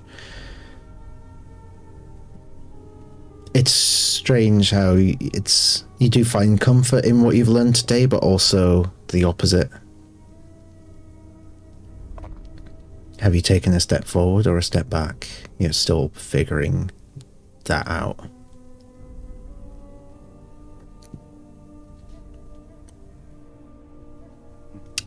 But your watch comes to an end eventually. And one by one, the group begins to come to. And as you do... Pop in one thing very quickly. Sure. It doesn't really... I mean, nobody sees this, but Gekato has a dream. And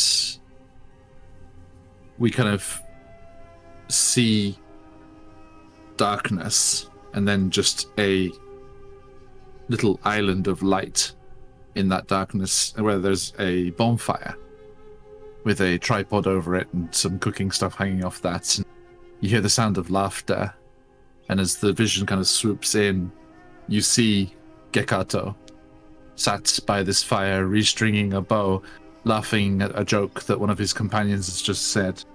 And you see with him a halfling, a gnome, a human, and a tiefling, all sat around this fire. And they were laughing about some shenanigans that had happened.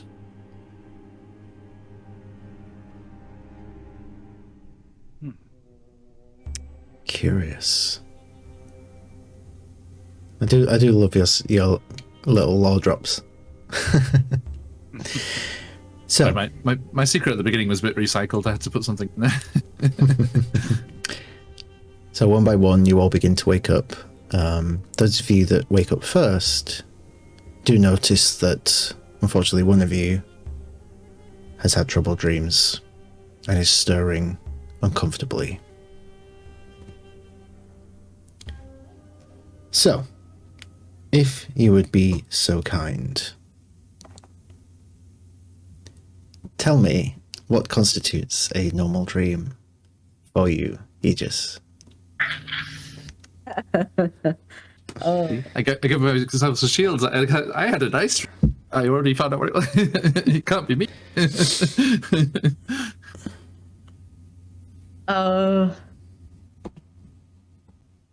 Honestly, it's probably very peaceful. Like spending time with his sister, doing the rites of the dead. It's just kind of like going over, memories of like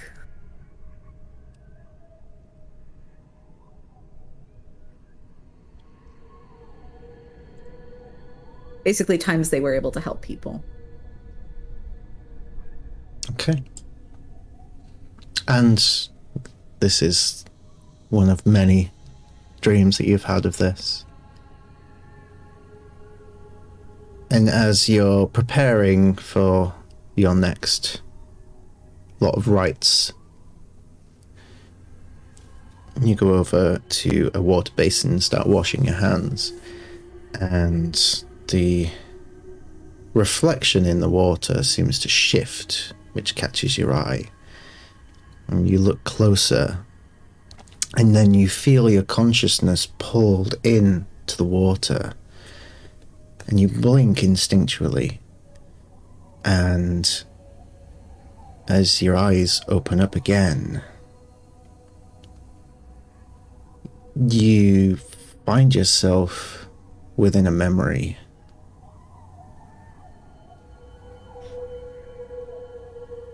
You're at home, and you look down, you look at yourself, and you realize very quickly that this is an early memory. You're quite young.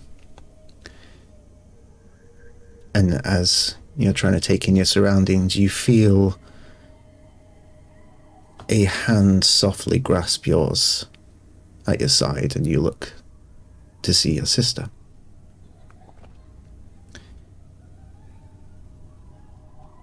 Age? I don't think I'm ready. Of course you're ready.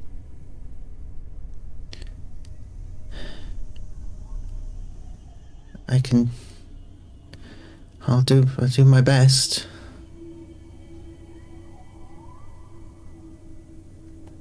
And in this dark surrounding of your home, you hear a door open ahead of you, and you look, and through the door you see your father. Adelaide stood next to a large bed with black silk sheets. Within the bed you see your mother lying there, and you quickly realize this is the memory of the night the sickness took your mother.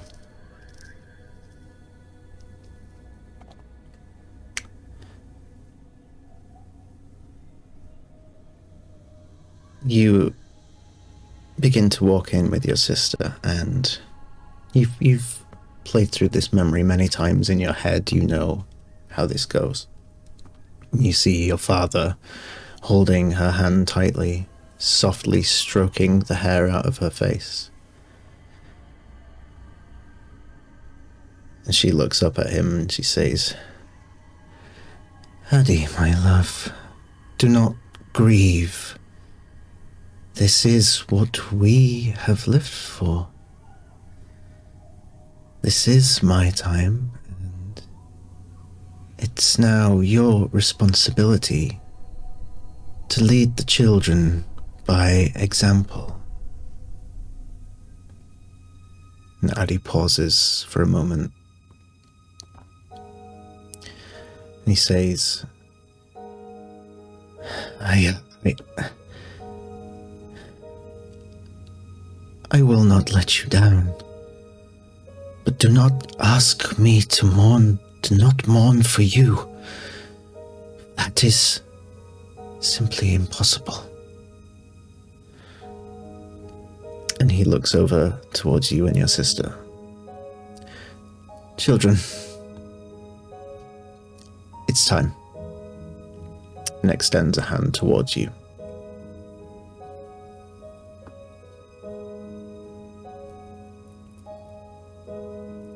He just doesn't run, he just holds Iria's hand.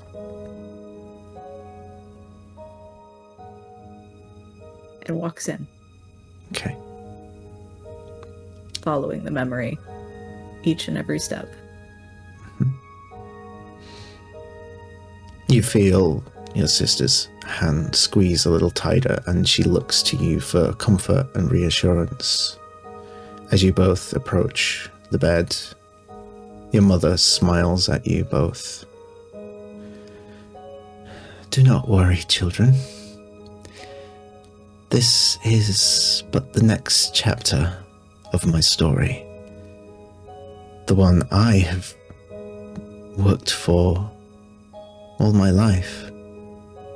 And now you both begin your work towards the same end. Death is but one side of the coin of life. It gives you perspective and resolve, but only through the medium of love. And on the side of that coin, you find loss. And the love that I have for you both and your father will carry on in your stories. May it help carry the weight of life on your shoulders until we can be reunited again.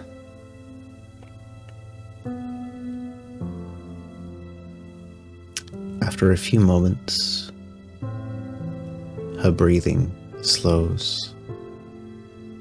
She closes her eyes, and with a faint smile on her lips of peace and acceptance,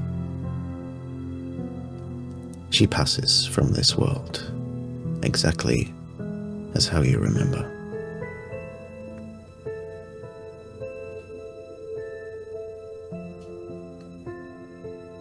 You feel your sister grip your hand very tightly. And you look and you see she's not okay, but she's putting on a brave face as best she can. You can feel that through the connection that they have. Just, they're very in tune with their emotions, and like when one's halo goes off, so does the other. Mm-hmm.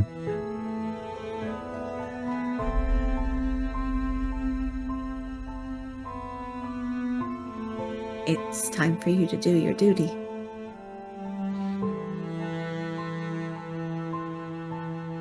And your father looks down at you both, tears in his eyes, understandably. It's time for us all to do our duty. And he leans over your mother and takes off her opal earrings to place them over her eyes.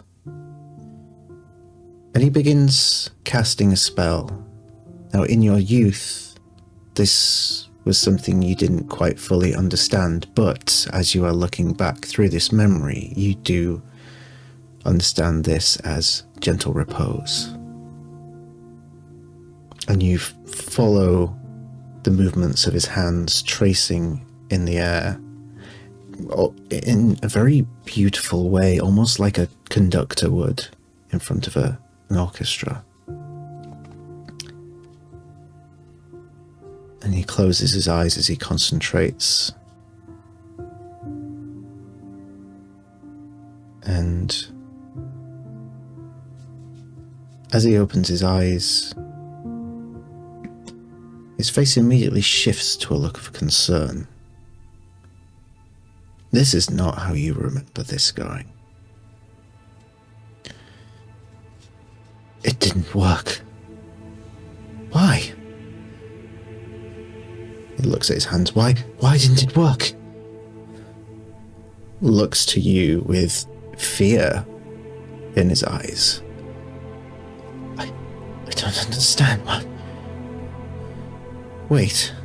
He looks back at your mother, and he adjusts her robe ever so slightly, revealing around her neck a golden necklace, inset with rubies.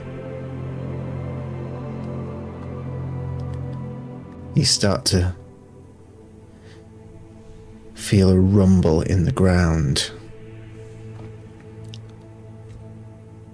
like the earth is becoming angry around you. You hear the snapping of wood and cracking of stone. The world around you seems to slowly crumble away, but your father is not reacting to this. You look in panic at your sister, who is looking at you, tears in her eyes. Heej? As He just pushes her into like a defensible position to put himself between whatever is coming. As you let go and you push her, the ground beneath her falls away as she plummets into nothingness. You turn around and your father is gone. The room is gone. And you are in a black void. And all you see now is the bed where your mother lays in rest. Until she sits up, the opals fall from her face.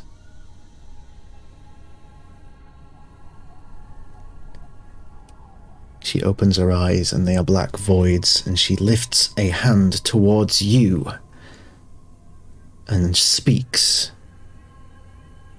with a voice unrecognizable to you, certainly not the voice of your mother. as her skin begins to darken with the same corruption you have seen on your comrades. And this Aegis's voice... whole body language just shifts the moment everyone else is gone. Like, from, like, timid little boy to... And now I see your true face.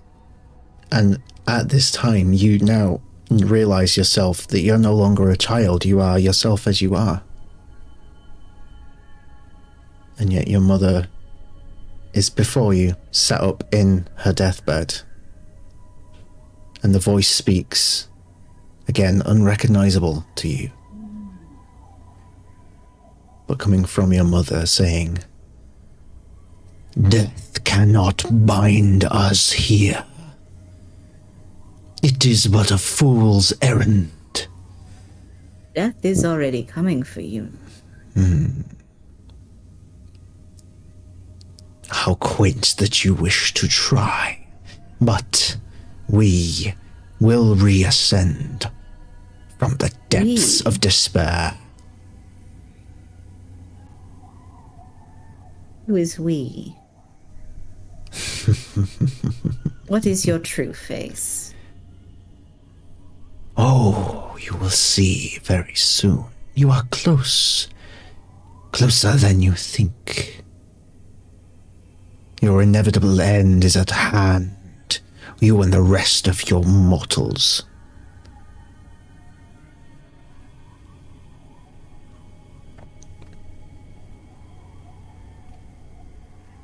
Did you think that taking her face would give you power over me? No. I would not do this to seek power.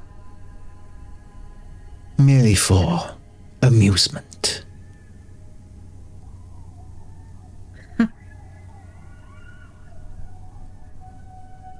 This memory doesn't hurt me anymore. Amuse yourself with someone else's dreams. We'll keep talking. I'd love to learn more about you.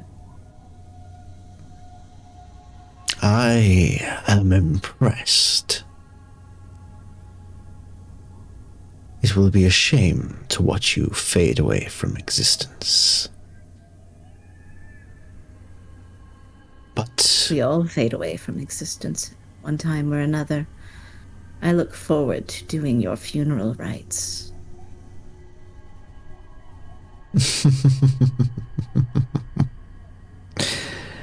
I wonder how difficult it will be to do said funeral rites once Demethrin has risen and consumed this world, and all will be but rot on the face of this cursed world. Why? Why? Is this your natural state? Why not?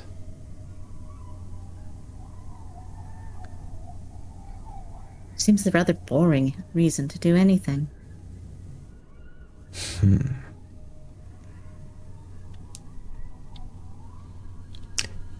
Having reason in life. Your power. Oh, the pendant, you. I'm surprised you haven't figured that one out yet.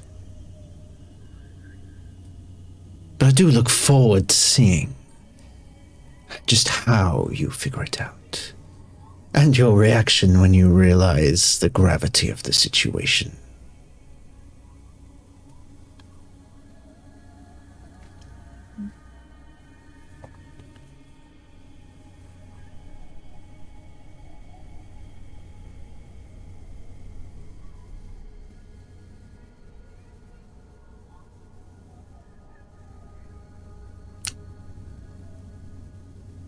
So, do try your best, as your dear sister would say. I am curious to see if you've found your traitor yet.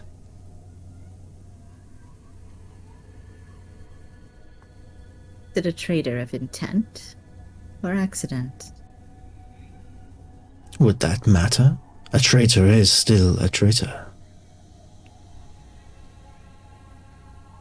Intent is meaningful. Where you pour your actions shapes who you are.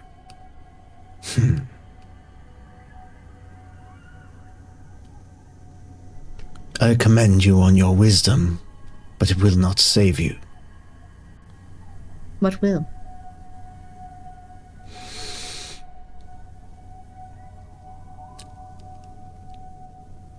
I think this is rather funny, actually.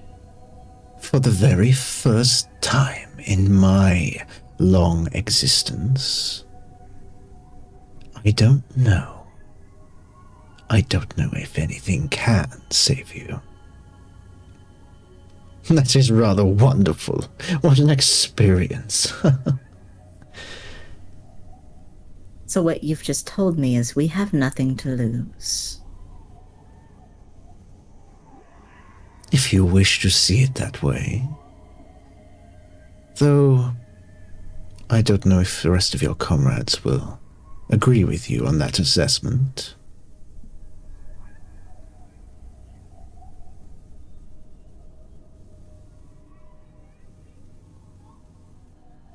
Well, death claims all in time. It's just a matter of when. Well, what if I told you death had claimed me once before, and yet here I am? You really think death holds any grain of power over me? Why do you think death sent me? To come and reclaim you.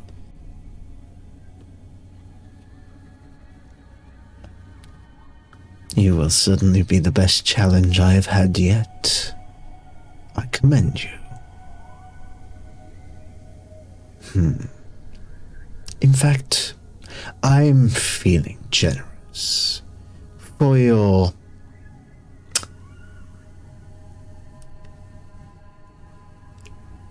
well, no better word for it, for your balls to confront me like this. I will merely pose you a question. I'm listening. Your companion, Kamora.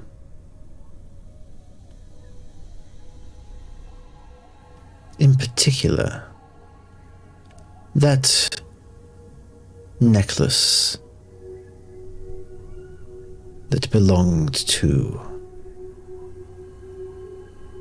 her father's companion.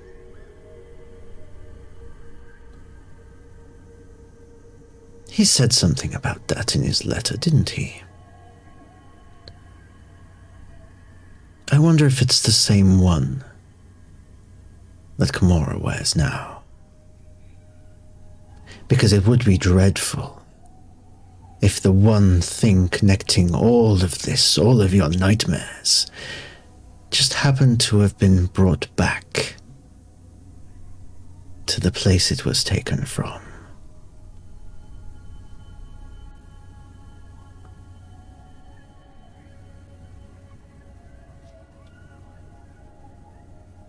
Interesting thing. Consider. Indeed. Now, I look forward to seeing what comes next. Indeed. Is there a name we should call you by? When we see you again. I just wish to know what name to inscribe upon your grave. I am but the land which you walk upon. The place you call home. You are Demethrin. I am, indeed. I would say it is a pleasure to meet you, but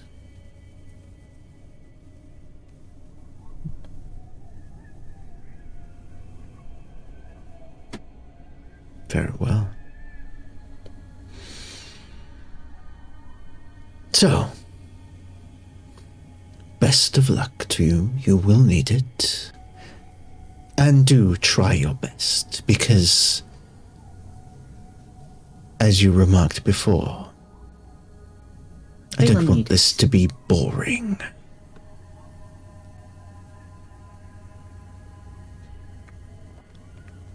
And this form of your mother crumbles away in front of you into dust and blows away in a breeze, leaving you just in this void.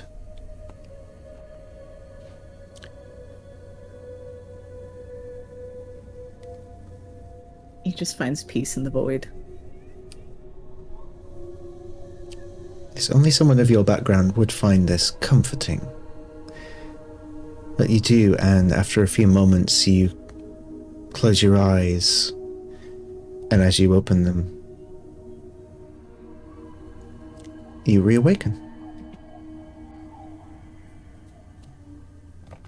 He just lets out like a big gasp. Oh my goodness, y'all. I had a wild dream.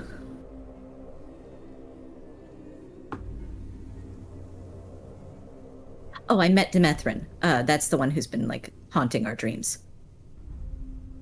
Oh. Speak for yourself. Well, everyone except for you.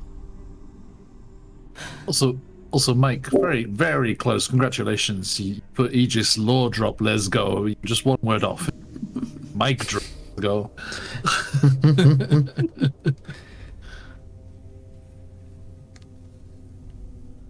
I'm sorry, I'm hearing distress in here. What's going on? Aegis, did you dream too? Yes. Demethrin is the one haunting our dreams. Titan? The Titan. Which means we're getting close, which means...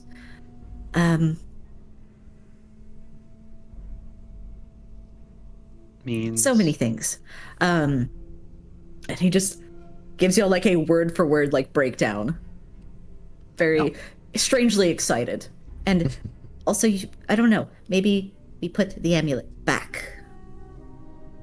Right. Yeah, let's think carefully. Baddies like this tend to let secrets go when they're monologuing. He seems surprised. Good. What do you mean, put the amulet back? Aegis, that was my uncle's. My mother brought it down. She didn't say where it came from, but that's an heirloom that belongs to my family. he just points at the crystal. If it goes in there, that's where it belongs. And if you're here, maybe you're here to put it back.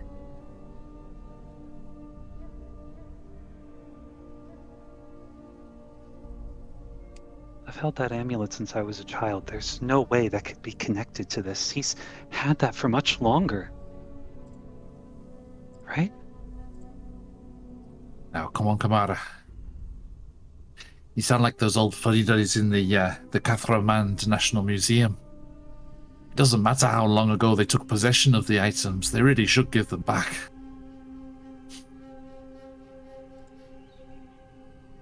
Well, that particular fuddy-duddy was my uncle's. And I was born seeing that gleam. So if for whatever reason it came from this fucking mountain, I need to know right now. It's around about this time. Yeah. It's around about this time, as you've been woken up to all this, and you're still coming to. With your passive perception, Kimura, you now at this point realize you don't feel the necklace around your neck. Because if it came from the mountain, I need to know right.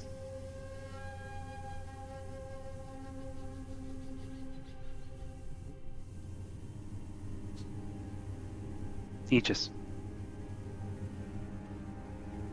Where's the amulet? I've been asleep. I saw them wake up.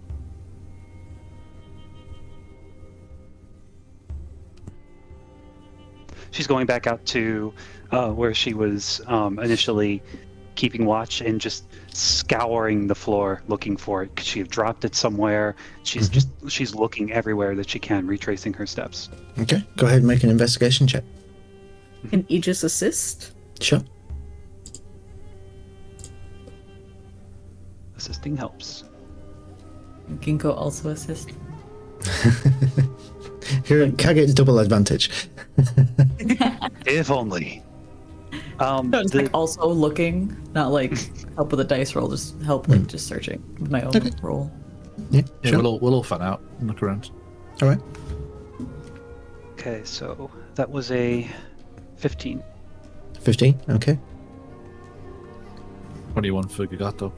21, +5, I got a 17. 17, okay. For investigation? Mm-hmm. Okay. 16. 16? Ooh. Flat 10. A flat. Ugh.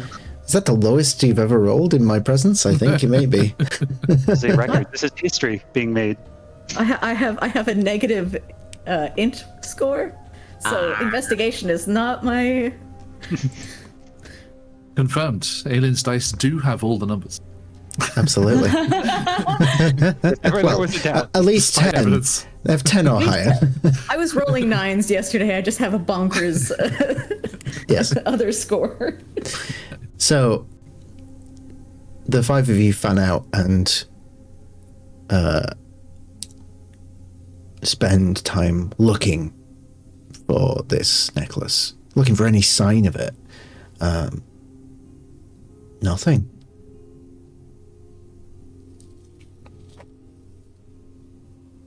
Any luck? Nothing over here. Sorry. Goes back to the crystal that we saw initially.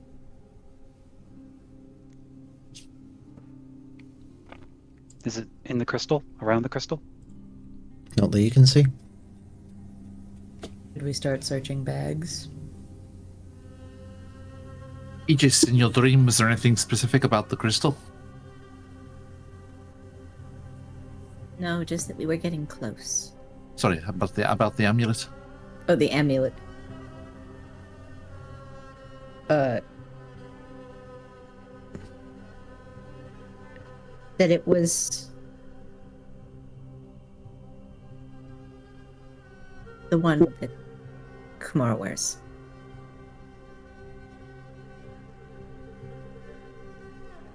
Who was wearing it in the dream? Demethrin. You think?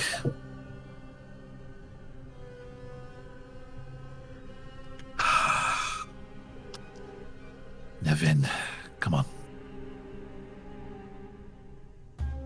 Do you think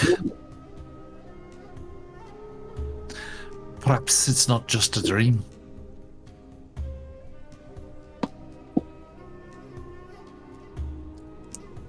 Astra,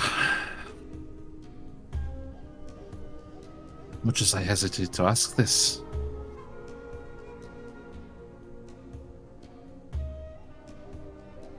your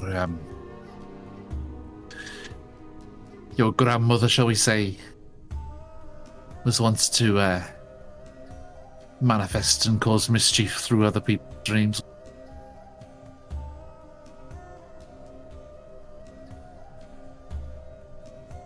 Yes. Appear at times. Could she affect things on the material plane from within the dreams? I would imagine so. Never reached out to me like that. But you could.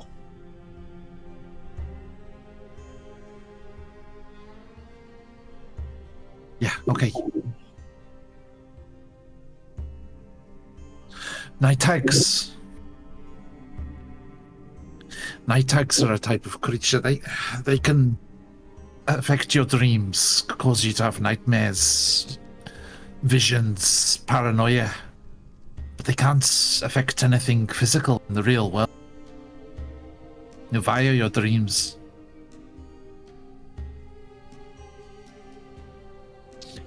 You think this... Do you think this Demethrin is so powerful that they can reach through the dreams and affect things in the real world?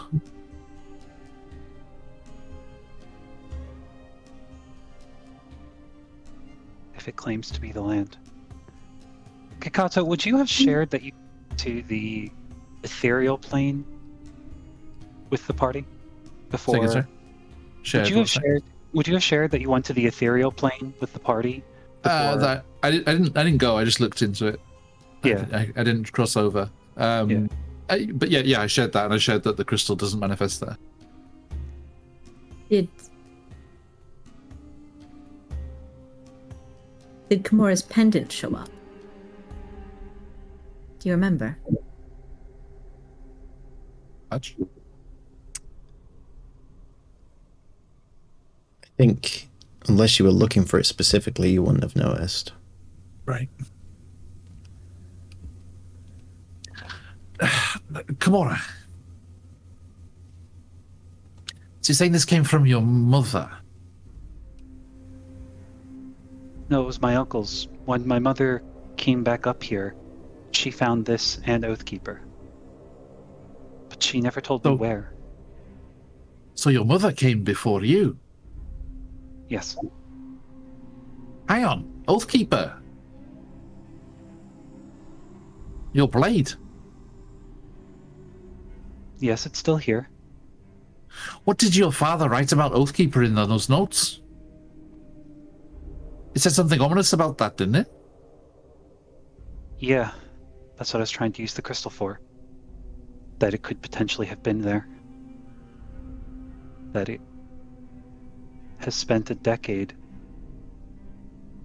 on Demethrin, infecting.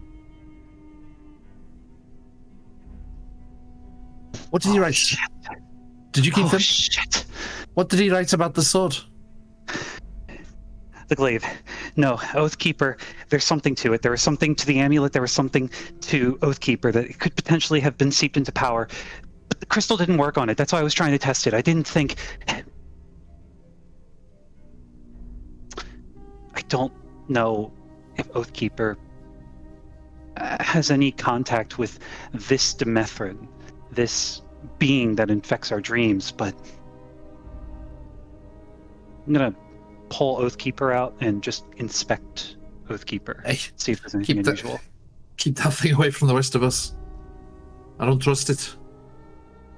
Patch, if I can make a quick check on Oathkeeper to see if I find anything unusual that I would not have spotted in travel.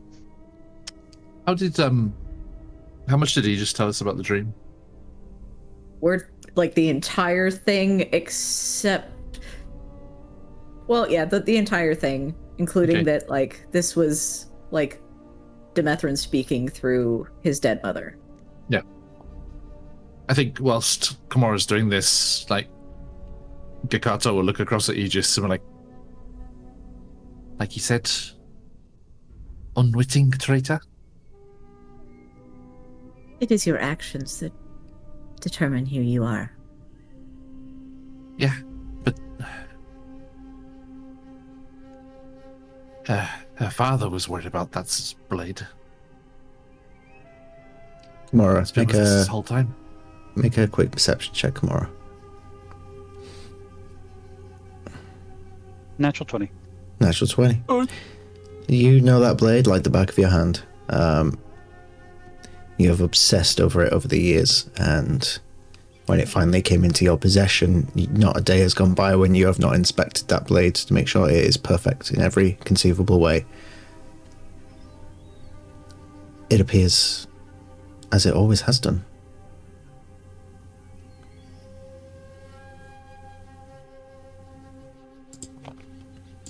No, there's nothing to it. Sir, you're the expert on manipulating people and, causing them to do things via their dreams and things. I mean, not through any fault of your own, just, those that you keep company with.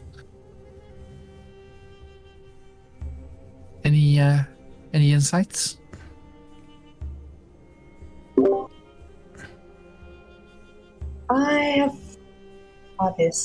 I've been given such powers to do that myself. I'm honestly relieved to hear that this was not some prophecy. This is more of a haunting of kind. I can't say what happened, but we know the amulet has been taken and put in the hands of whoever holds this power. The one thing we needed was supposed to be Kimura.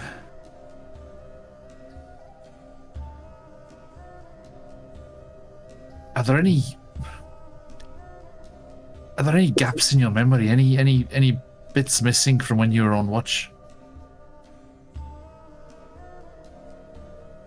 Did you think you'd nodded off at any point? It could have been something else. Look, I'll tell you something. We're not going on watch alone. Buddy system, everyone. Buddy system. Team up. You with you. You with you. I'll sleep. That makes sense. You are our guide. I don't recall, no. Truthfully, I was a little distracted, but it was on me at all times. It would have taken something far more supernatural. If this Demethrin can infect our dreams, I'm sure this Demethrin can also take from us while we're awake, too. It might be worth scouring your bags in case anything else is missing. The rest of us aren't carrying around artifacts directly linked to this Titan. Well, how are we supposed to know it was an artifact, Gikato? It's been in my family since I was a baby. Where did it come from? My uncle. Yeah, from here. Your family brought it from here. And didn't warn you about the dangers of having it. The importance of having it. The importance of not bringing it back here.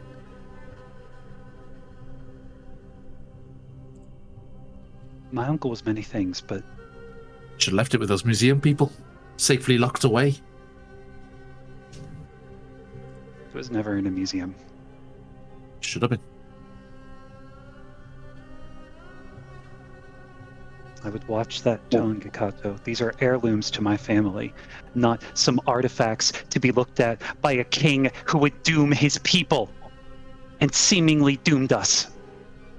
No, I think someone's doomed us, but I don't think it was Midas.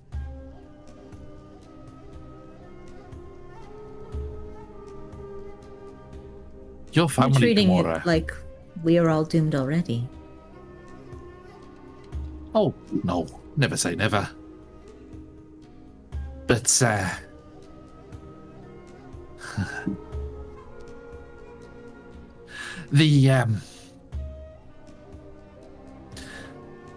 the flagrant disregard for a line of awareness connected to what these things are.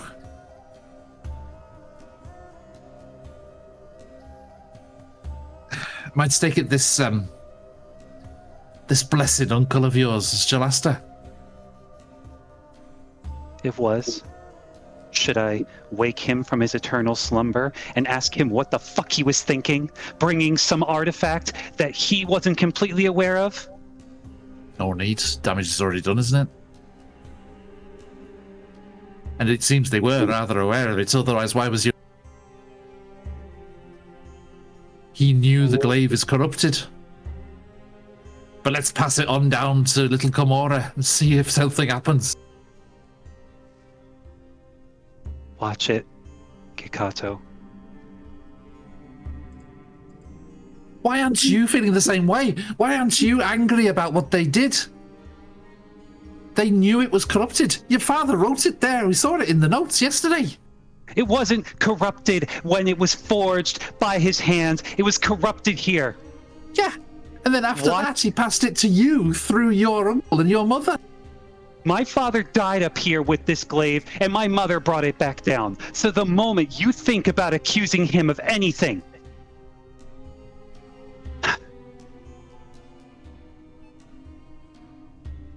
my family would not have done anything like that if they had known better. They were adventurers, Kikato. They knew the dangers coming in. Watch your tone.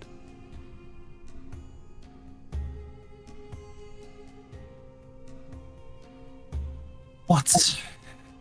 Just sighs heavily, wearily. What, if anything, did your mother forewarn you about? Where did she find these? Did she not see these notes that we saw? No. No, this is the first I've ever seen my father's writing in 10 years. She hasn't seen anything either. I hope so. My mother's many things, but not stupid. Unknowing is not the same as stupid.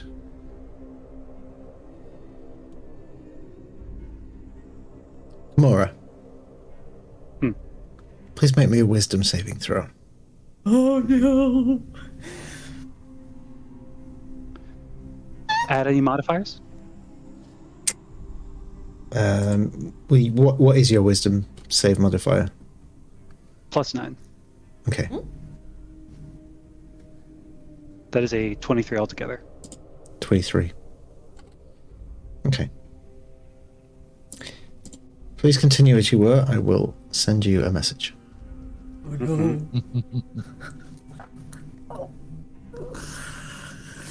Look, Kikato, I'm going to return to the original question. Were there any fun little bedtime stories, little myths, legends about this fabulous heirloom? Any cautionary tales? I can't imagine your mother came all the way up here, came to the site where whatever happened to your father, and didn't see the corruption, didn't see what was going on up here. And didn't warn anybody.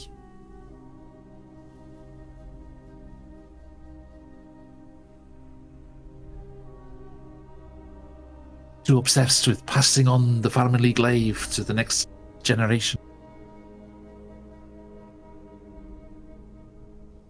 Perhaps a word of warning along with it, huh? Did she tell you anything? Kikato, if I had any recollection of this... Think harder. Did she tell you or not? If this is such an important thing to you, if this is this all-precious family heirloom, massive monumental moment in your life, the passing on, the barrier, the torch, passing on to the next generation, you can't remember what happened. If she didn't tell you, she didn't tell you, fair enough. It wasn't supposed to be mine. Why do you think the king looked at me the way he did when we first met? Because that was my father's and my father's alone. I took his blade. Mother took his blade. She brought it home where it belonged. And I'm bringing it back to him where it belongs. So I don't have a recollection of anything. Okay? I don't have a Listen, you are asking too many questions, Kikato. Do you understand me? Do you understand that you're the one instigating all of this bullshit on me? Am I? I am instigating this, am I? Yes, you are, because you're asking way too many questions that none of these guys have. And you know what? Maybe that's because for someone who is such an outlander, you've been leading us straight into a trap, haven't you? I'm not the one who's been here before, or has stuff that's been here before. But you knew the way up. Oh, and conveniently you found a new way there. And how ironic it should be that you give us just a fleeting moment of comfort against this corruption. How convenient that you would lead everyone straight there. Are you done Only deflecting? to bring us to... Are you done distracting from the real questions? I've always loved Mikado folks who does have answered a questions point. with questions. Was How that can you Aegis? take his side, Aegis? We're not on... Well, we are. We're all on the same side. Well, I think Kikado's words lack a bit of gentleness. I think his heart is in the right place. Maybe. One of them definitely is. Oh, do you have multiple? That's fascinating. I'm not quite sure how it works, but it does... different type, you know. Look. Questions are good, and you're getting angry over them, which seems like we're striking nerves. But are they yours or someone else's? Yeah, it's a very defensive posture. Of course I'm asking questions. We need to know everything we can and everything there is to know. We're not here to attack you. Are you upset that you just don't know the answers? Astra, do some hack shit. Pull it from his mind. It seems to me Kimura does not understand the history of her family, and you are simply frustrating her. We are all not included on everything that happens. Seems as though she's been given items she wasn't aware of, powers and a history she didn't know, and landed right where this entity, Demethrin, wanted her. We are all just following that trap. You're absolutely right. I am going to go over here with Aegis. You talk to Kimura. Oathkeeper comes right up to Gakata's neck. About being kept in the dark by mother figures. Do you mind? I'm talking. I do mind. You're not going anywhere. Well, currently none of us are going anywhere. Ginkgo's just gonna put her hand on Kimura's arms. This is not... Ginkgo, not now. What's And Oathkeeper then comes to Astra's neck. And Aegis's neck. what's Kimura's passive perception? 16. 16.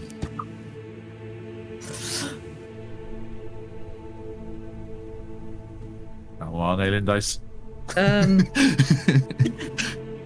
Well, I guess anybody who has a passive perception over 21 would notice a small figure standing behind Kimura.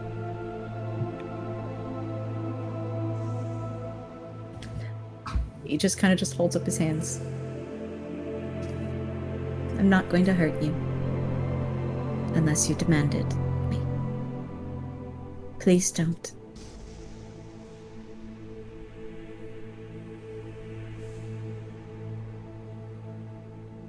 You were always the sensible one, Aegis.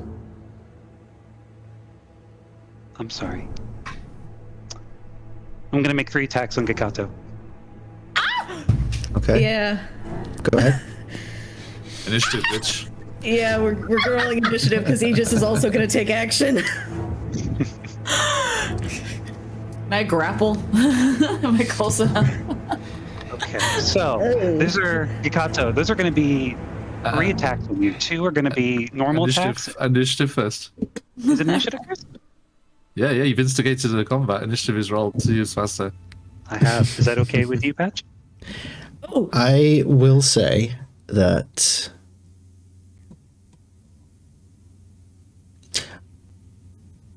in this circumstance, we will roll initiative, but Kimura will get a surprise round as she moves with alarming speed that you've not seen before.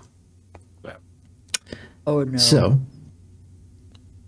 go ahead and make your attacks, and then we will deal with initiative. All right, so first attack is going to be 25 to hit. Second attack is going to be a 12 to hit, but I am going to use my divine, my Channel Divinity Guiding Strike, so it's going to turn it into a 22. And then the pommel attack from Polearm Master is going to be a 19 to hit. Okay. That's 3 hits, I believe. Unnecessary question. 3 hits, We're no going- crits, correct? No Yeah. crits. Okay. And then, right, we're going to add a first level, a second level, and a third level smite onto each one of those. See, true colours shining through, as the song goes. True colors. True colors. Let's see. Yeah, at least we're not worried about who the traitor is anymore. Okay, so the first attack is going to be 7 plus 8 plus. Going to be 18 on the first hit. Second.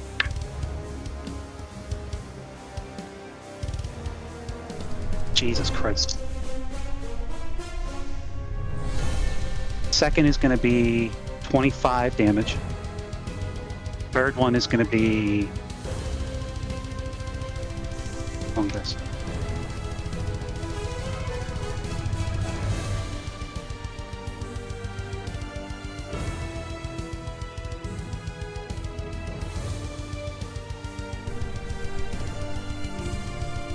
$21 damage.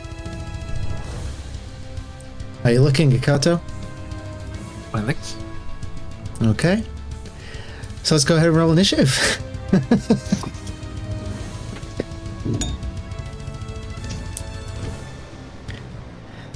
So my initiative was shit, so you probably have killed me just by doing the surprise round. So I doubt I'll go first. So 25 to 20. No. What'd you get? I got dirty. Dirty 20. 20. Okay. 20 to 15. Kamara? 18. 18. Okay. Unless I die. 15 to 10. Astra? What'd you get? 14. 14. 10 to 5. 7. 9 and 7. Okay. So, Got healer initiative. all right. So, top of the round, Ginkgo. You have just witnessed Kimura move with speed you haven't seen before, and around about this time, you do notice that the glow that you'd seen previously around yourself and Kimura and Astra before has returned, and it is vibrant, more vibrant than ever before. Yep. I had a guesstimate. So what Ginkgo's gonna do is gonna not do anything lethal immediately. She's gonna have her amulet that she got run to Kimura and try to just grapple her with the amulet in hand to see if that will help any of the corruption that is possible, that is currently on her. That should be a Okay. strength check. That's contested. Yeah, I always get grapples wrong, so Oh, fuck. oh, Ginkgo's at physics. Yeah. And then Natural Kimura's 20. huh? I got 29. ooh. All right, Oh, so I had shit. 8 plus 8, so no. So it's a good effort, and I'd say at one point you do get your hand around the amulet, but you're immediately forced away.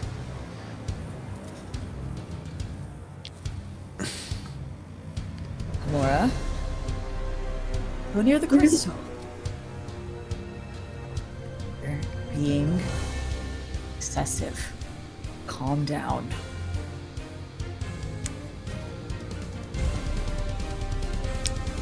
Is that it for your That's all turn? she's gonna do at that moment.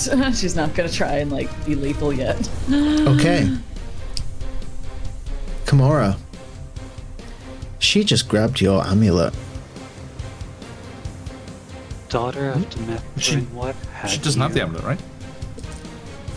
Oh, No. she tried to put her own amulet, the one that they made with the Yeah.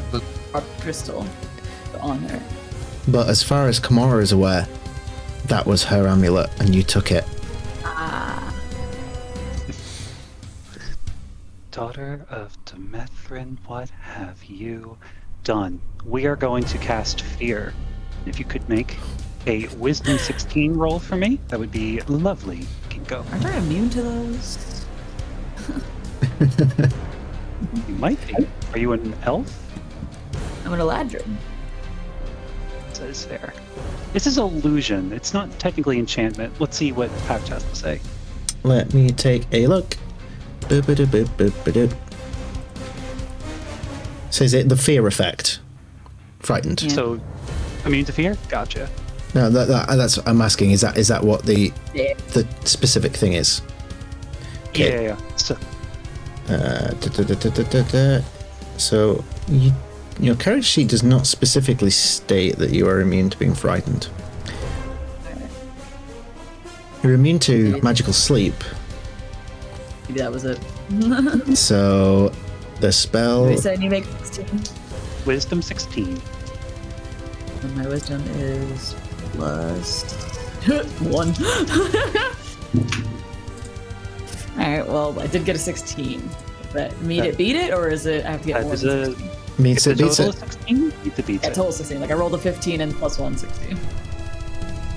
Excellent. Like, does it need it, beat it, or does it have to be more than 16? No, it meets it, beats it. You feel the energy of the spell take hold, and there's like a cold drip in the back of your mind of fear, which you quickly manage to shake off. Daughter of Demethrin, what are you doing? Curious. You're finally using my language. Bonus action, spiritual weapon. Okay. What form does your spiritual weapon take? It is the sword striking through the cavern again, falling at an angle and running straight towards Ginkgo. Okay. Heartbroken. Hey, Ginkgo, does out of curiosity, a 19 hit you? Yeah.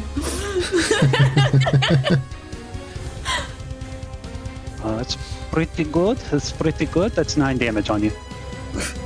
Heart broken. And that ends the turn. Okay. We'll move closer to Ginkgo. Kamara, make a wisdom saving throw. Yep. Oh no. 19? 19. Okay. Thank you. Is that the end of Kamara's turn? Yes. Another So- wisdom saving throw, please. Oh. Oh. Even better, natural 20. Holy shit. Okay. None of us are supposed to fucking do anything today. Astra. Yeah, can I also have a wisdom saving throw? Oh. You get a wisdom save. You get a wisdom save. Wisdom save. Everyone gets a wisdom save. Kimura doesn't want to go down. That's a 26. Oh. Can someone put disadvantage on this bitch? Jeez. Paladins, baby. We get those wisdom saves. For my bonus action, though, I'm gonna cast Hex. Hex. Okay. Until the spell ends, you deal an extra d6 necrotic damage to the target whenever you hit with an attack. Also, choose one ability for roll disadvantage on ability checks. Oh, Phantom. What a perfect time to redeem a wild magic surge. Thanks, Phantom. Who in the group would you like this to affect particularly? as we have different tables for different classes. So who's your pick? Let me know in the chat whilst I pull up the table. Also, Ginkgo, you have inspiration from Pattoons in the chat. Oh, thanks, Pat. Did I get one? Wildcard. Did I get Okay. So the ability check is going to be like strength. You have disadvantage on. Okay, so you have disadvantage on strength checks, Kimura. Yeah. Okay. Okay, so where is it? Wild magic for every class. Here we go. So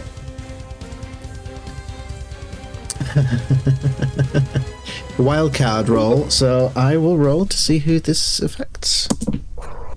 That's a 6. We only have 1, 2. All right. Ginkgo, please give me a D100 and tell me which class you would like to, which table you'd like to roll on, which of your classes, because you have more than one. I do. Oh, jeez. Which one would I like? Warlock? Got 2. Okay, give me a D100. Got 45. 45. Oh. Okay. No. Well, no. Let me just check something. Do you know any Eldritch invocations? I have Eldritch Blast. It's specifically an Eldritch invocation. 2 levels of Warlock should mean that she should have some invocations. Yeah. Let's see what I got. Yeah, it's gotta be. Magic Missile, Shield, Silver Barbs, Unseen Servant, Hex. Oh, under features and traits? Let me Yeah. take a look. Oh, yeah, Eldritch invocations. Yes, you have 2. Agonizing Blast and Grasp of Hadar. Okay, so pick one of those 2.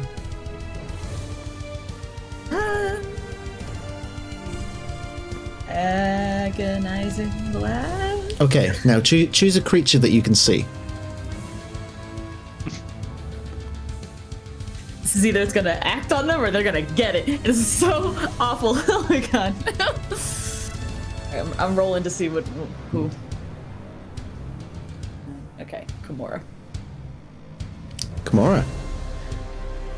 Okay. So, Kimura. For the next minute, you can cast Eldritch Blast with a +4 on the damage. Thanks, Ginkgo. Thanks, Spice. How dare you? You've been good to me. What happened? Thank you for that, Phantom. What a gift. Oh, this is phenomenal. Okay. So, Astra, have you finished your turn? Okay, that brings us to Gekato. I'm done. What would you like to do, sir? Let's see.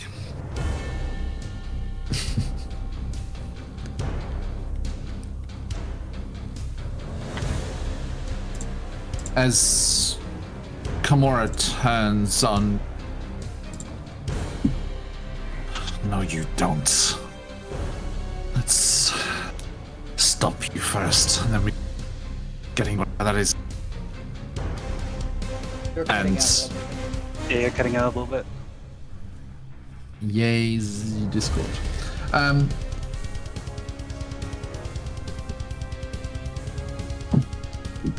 He activates the runes armor and is now large in size. He grows giant kaiju Gekato. Oh, why don't I have the Godzilla music on my Sirenscape? Bum bum bum bum bum. No, don't. We're on a hip hop thing at the moment. We changes. I mean, we could do the Blue Oyster Cult Godzilla, but change it to Gekato. No, Gekato. Go, Gekato. So yeah, I as a bonus action I use giant. Yep. I become large. And then I will use the first of my attacks. Pull Kimura. Attempts to grab. A grapple, okay. So, athletics or acrobatics, Kimura. Yep. And then to negate the strength disadvantage, I'm going to use that inspiration given to me last session. Well remembered.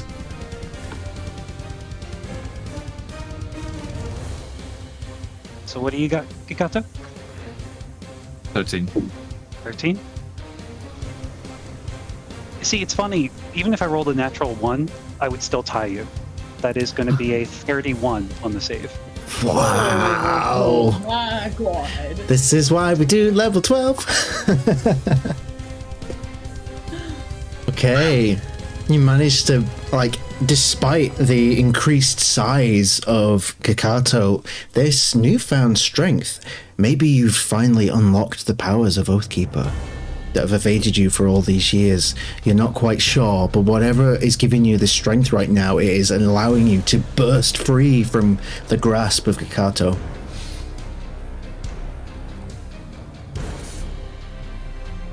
You don't break pinky promises. Anything else, Okay. Kikato? Yeah. My second attack, he smirks. He's like, never do it yourself what you can ask others to, eh? And his dagger flashes from his belt and goes to cut you.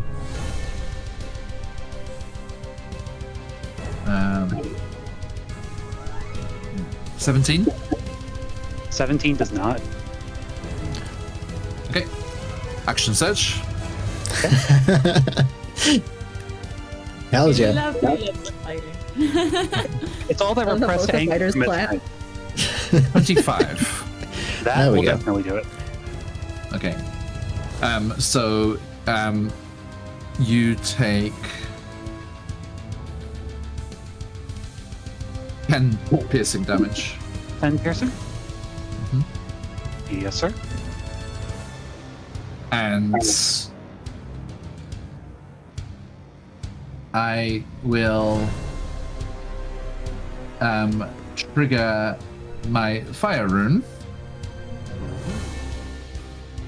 And having been able to grapple him, I call on the runic fighter within me. And as the dagger cuts into you, Kimura, a pair of fiery shackles appears around you.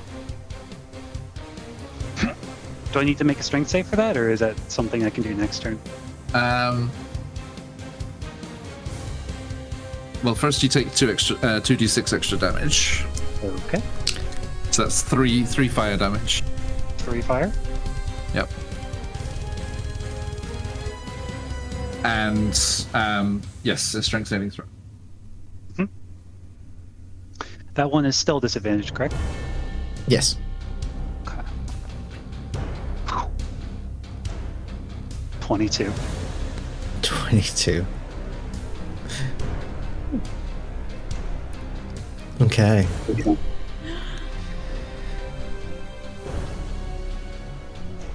Anything else, John?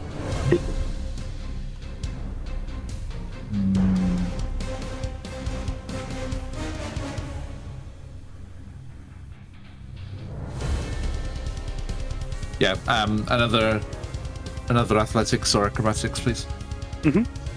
I'm going for another grapple. No. Oh, okay. Oh boy. 20.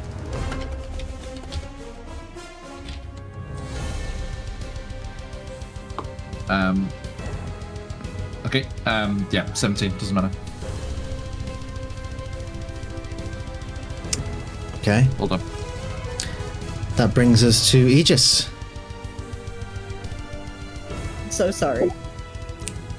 So I would like to cast Dispel Magic on Oathkeeper. Oh ho ho. Okay. Do I need to roll? Let me quickly look up the specifics of Dispel Magic, as it's been a while. In a while. Just in case, I'll go ahead and roll the check in case you need it. Sounds good. 'Cause in general, as long as it's higher than a 19, it should dispel whatever spell is on it. Because the DC is 10 plus the level. Okay. Okay.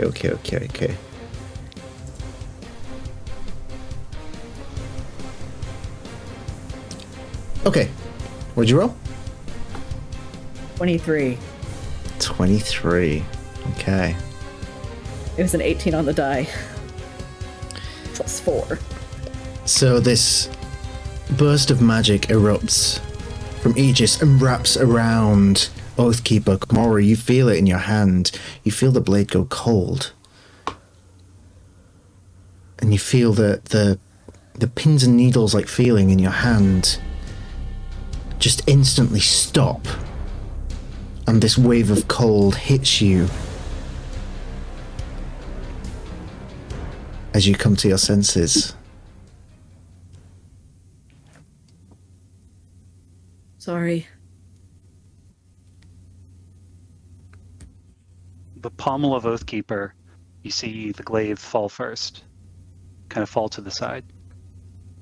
And Komora, just in a complete daze, looks to the bloody Gikato, the slightly bloodied Ginkgo, into everyone. Aegis, what have you done? What have you...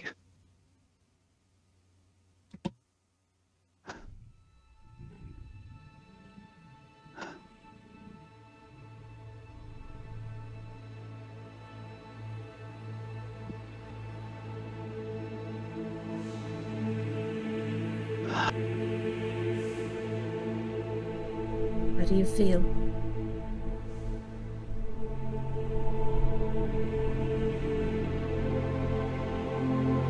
I don't know.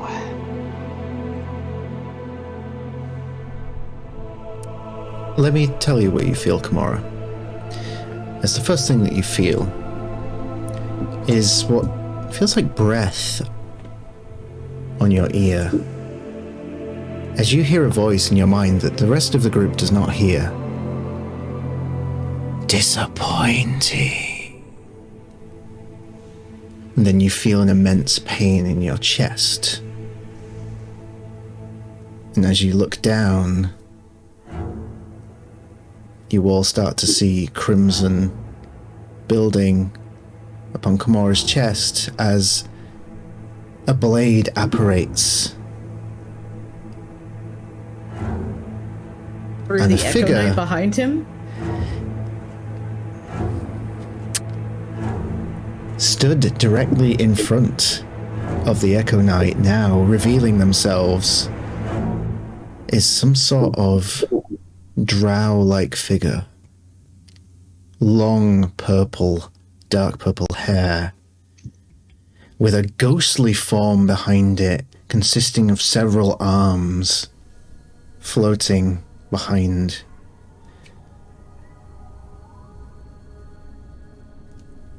Your friend said sometimes you have to do these things yourself.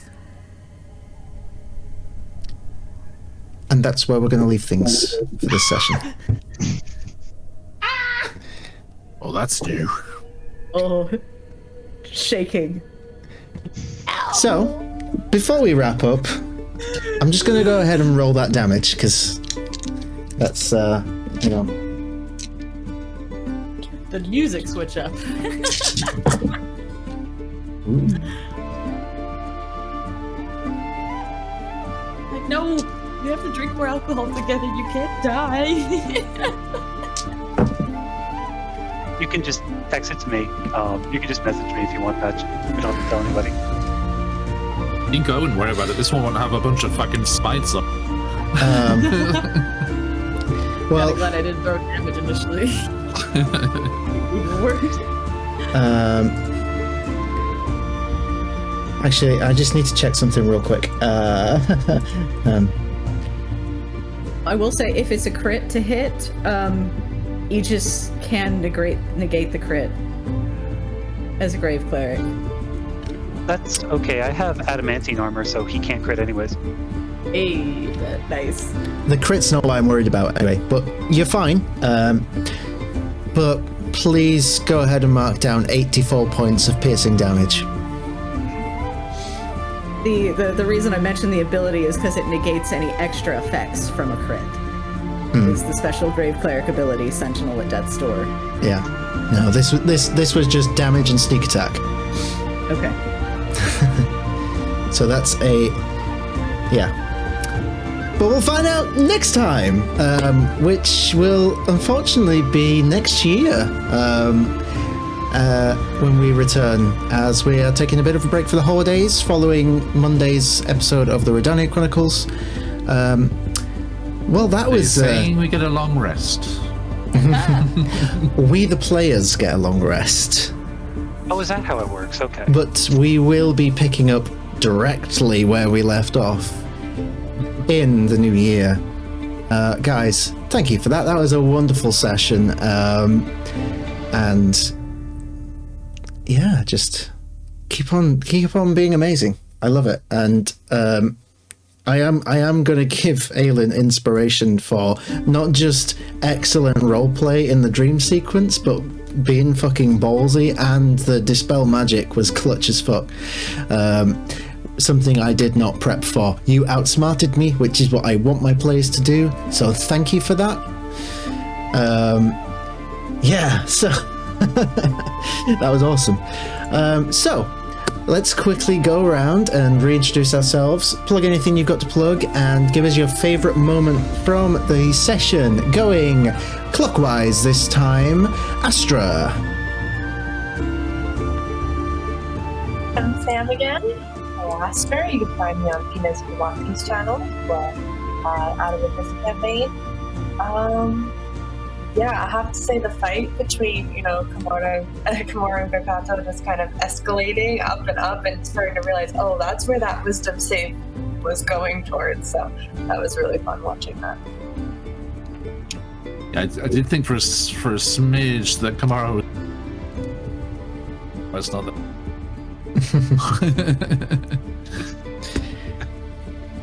All right, thank you. Moving on, Kimura.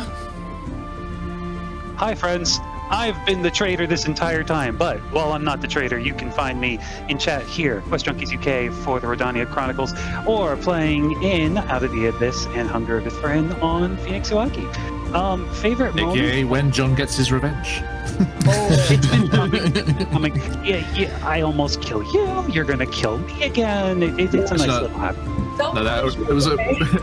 Of course I won't. I'm gonna take the sentiments that Aelin always brings to the table, and seeing Aegis try to outsmart Demethrin itself has always been a pleasure, and watching Oathbreaker be broken is a very cool thing. So thank you. I mean, it's not broken, but it's certainly something's happened to it. But we'll get into that next session. Thank you very much. Continuing on, Gakato. I am QuestJunkiesUK, and we have this year. Next week we will be back with the Hunger of Demethrin, and then into Out of the Abyss, Barovia and Beyond. And while Beyond the Witchlight, a quick break for Christmas, one more Out of the Abyss, and then in before we're coming back next year. And if you are so inclined, I do the 4 sessions that we have between now and Christmas, because the wonderful Baron Dragonborn over there in chat has given us sets of Phoenix dice to give away in every session. as a thanks at the end of the year. And we have not one but 2 free bundles of goodies from Troll Games as thanks for everything this year, as all of the regular coupons and fun stuff that's going on there. So jump in there, in those giveaways, enjoy the adventures, and hopefully my dice will be a little bit better next week. Hopefully. Favorite moment? My favorite moment was the entirety of Aylin's dialogue in the dream sequence. It was perfection. Thank you so much. Continuing on, Aegis.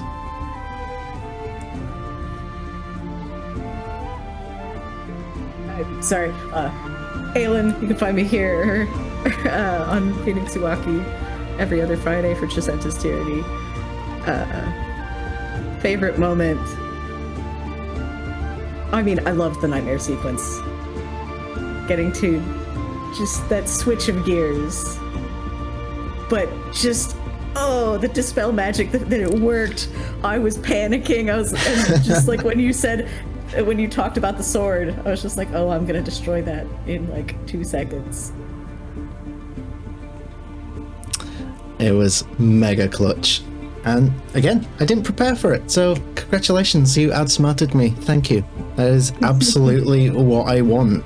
In every session 0 I run, this is for the audience at home, I pretty much demand that my players outsmart me. That is their number 1 goal for every campaign and one shot that I run. So that is an example of doing it, and I'm so happy.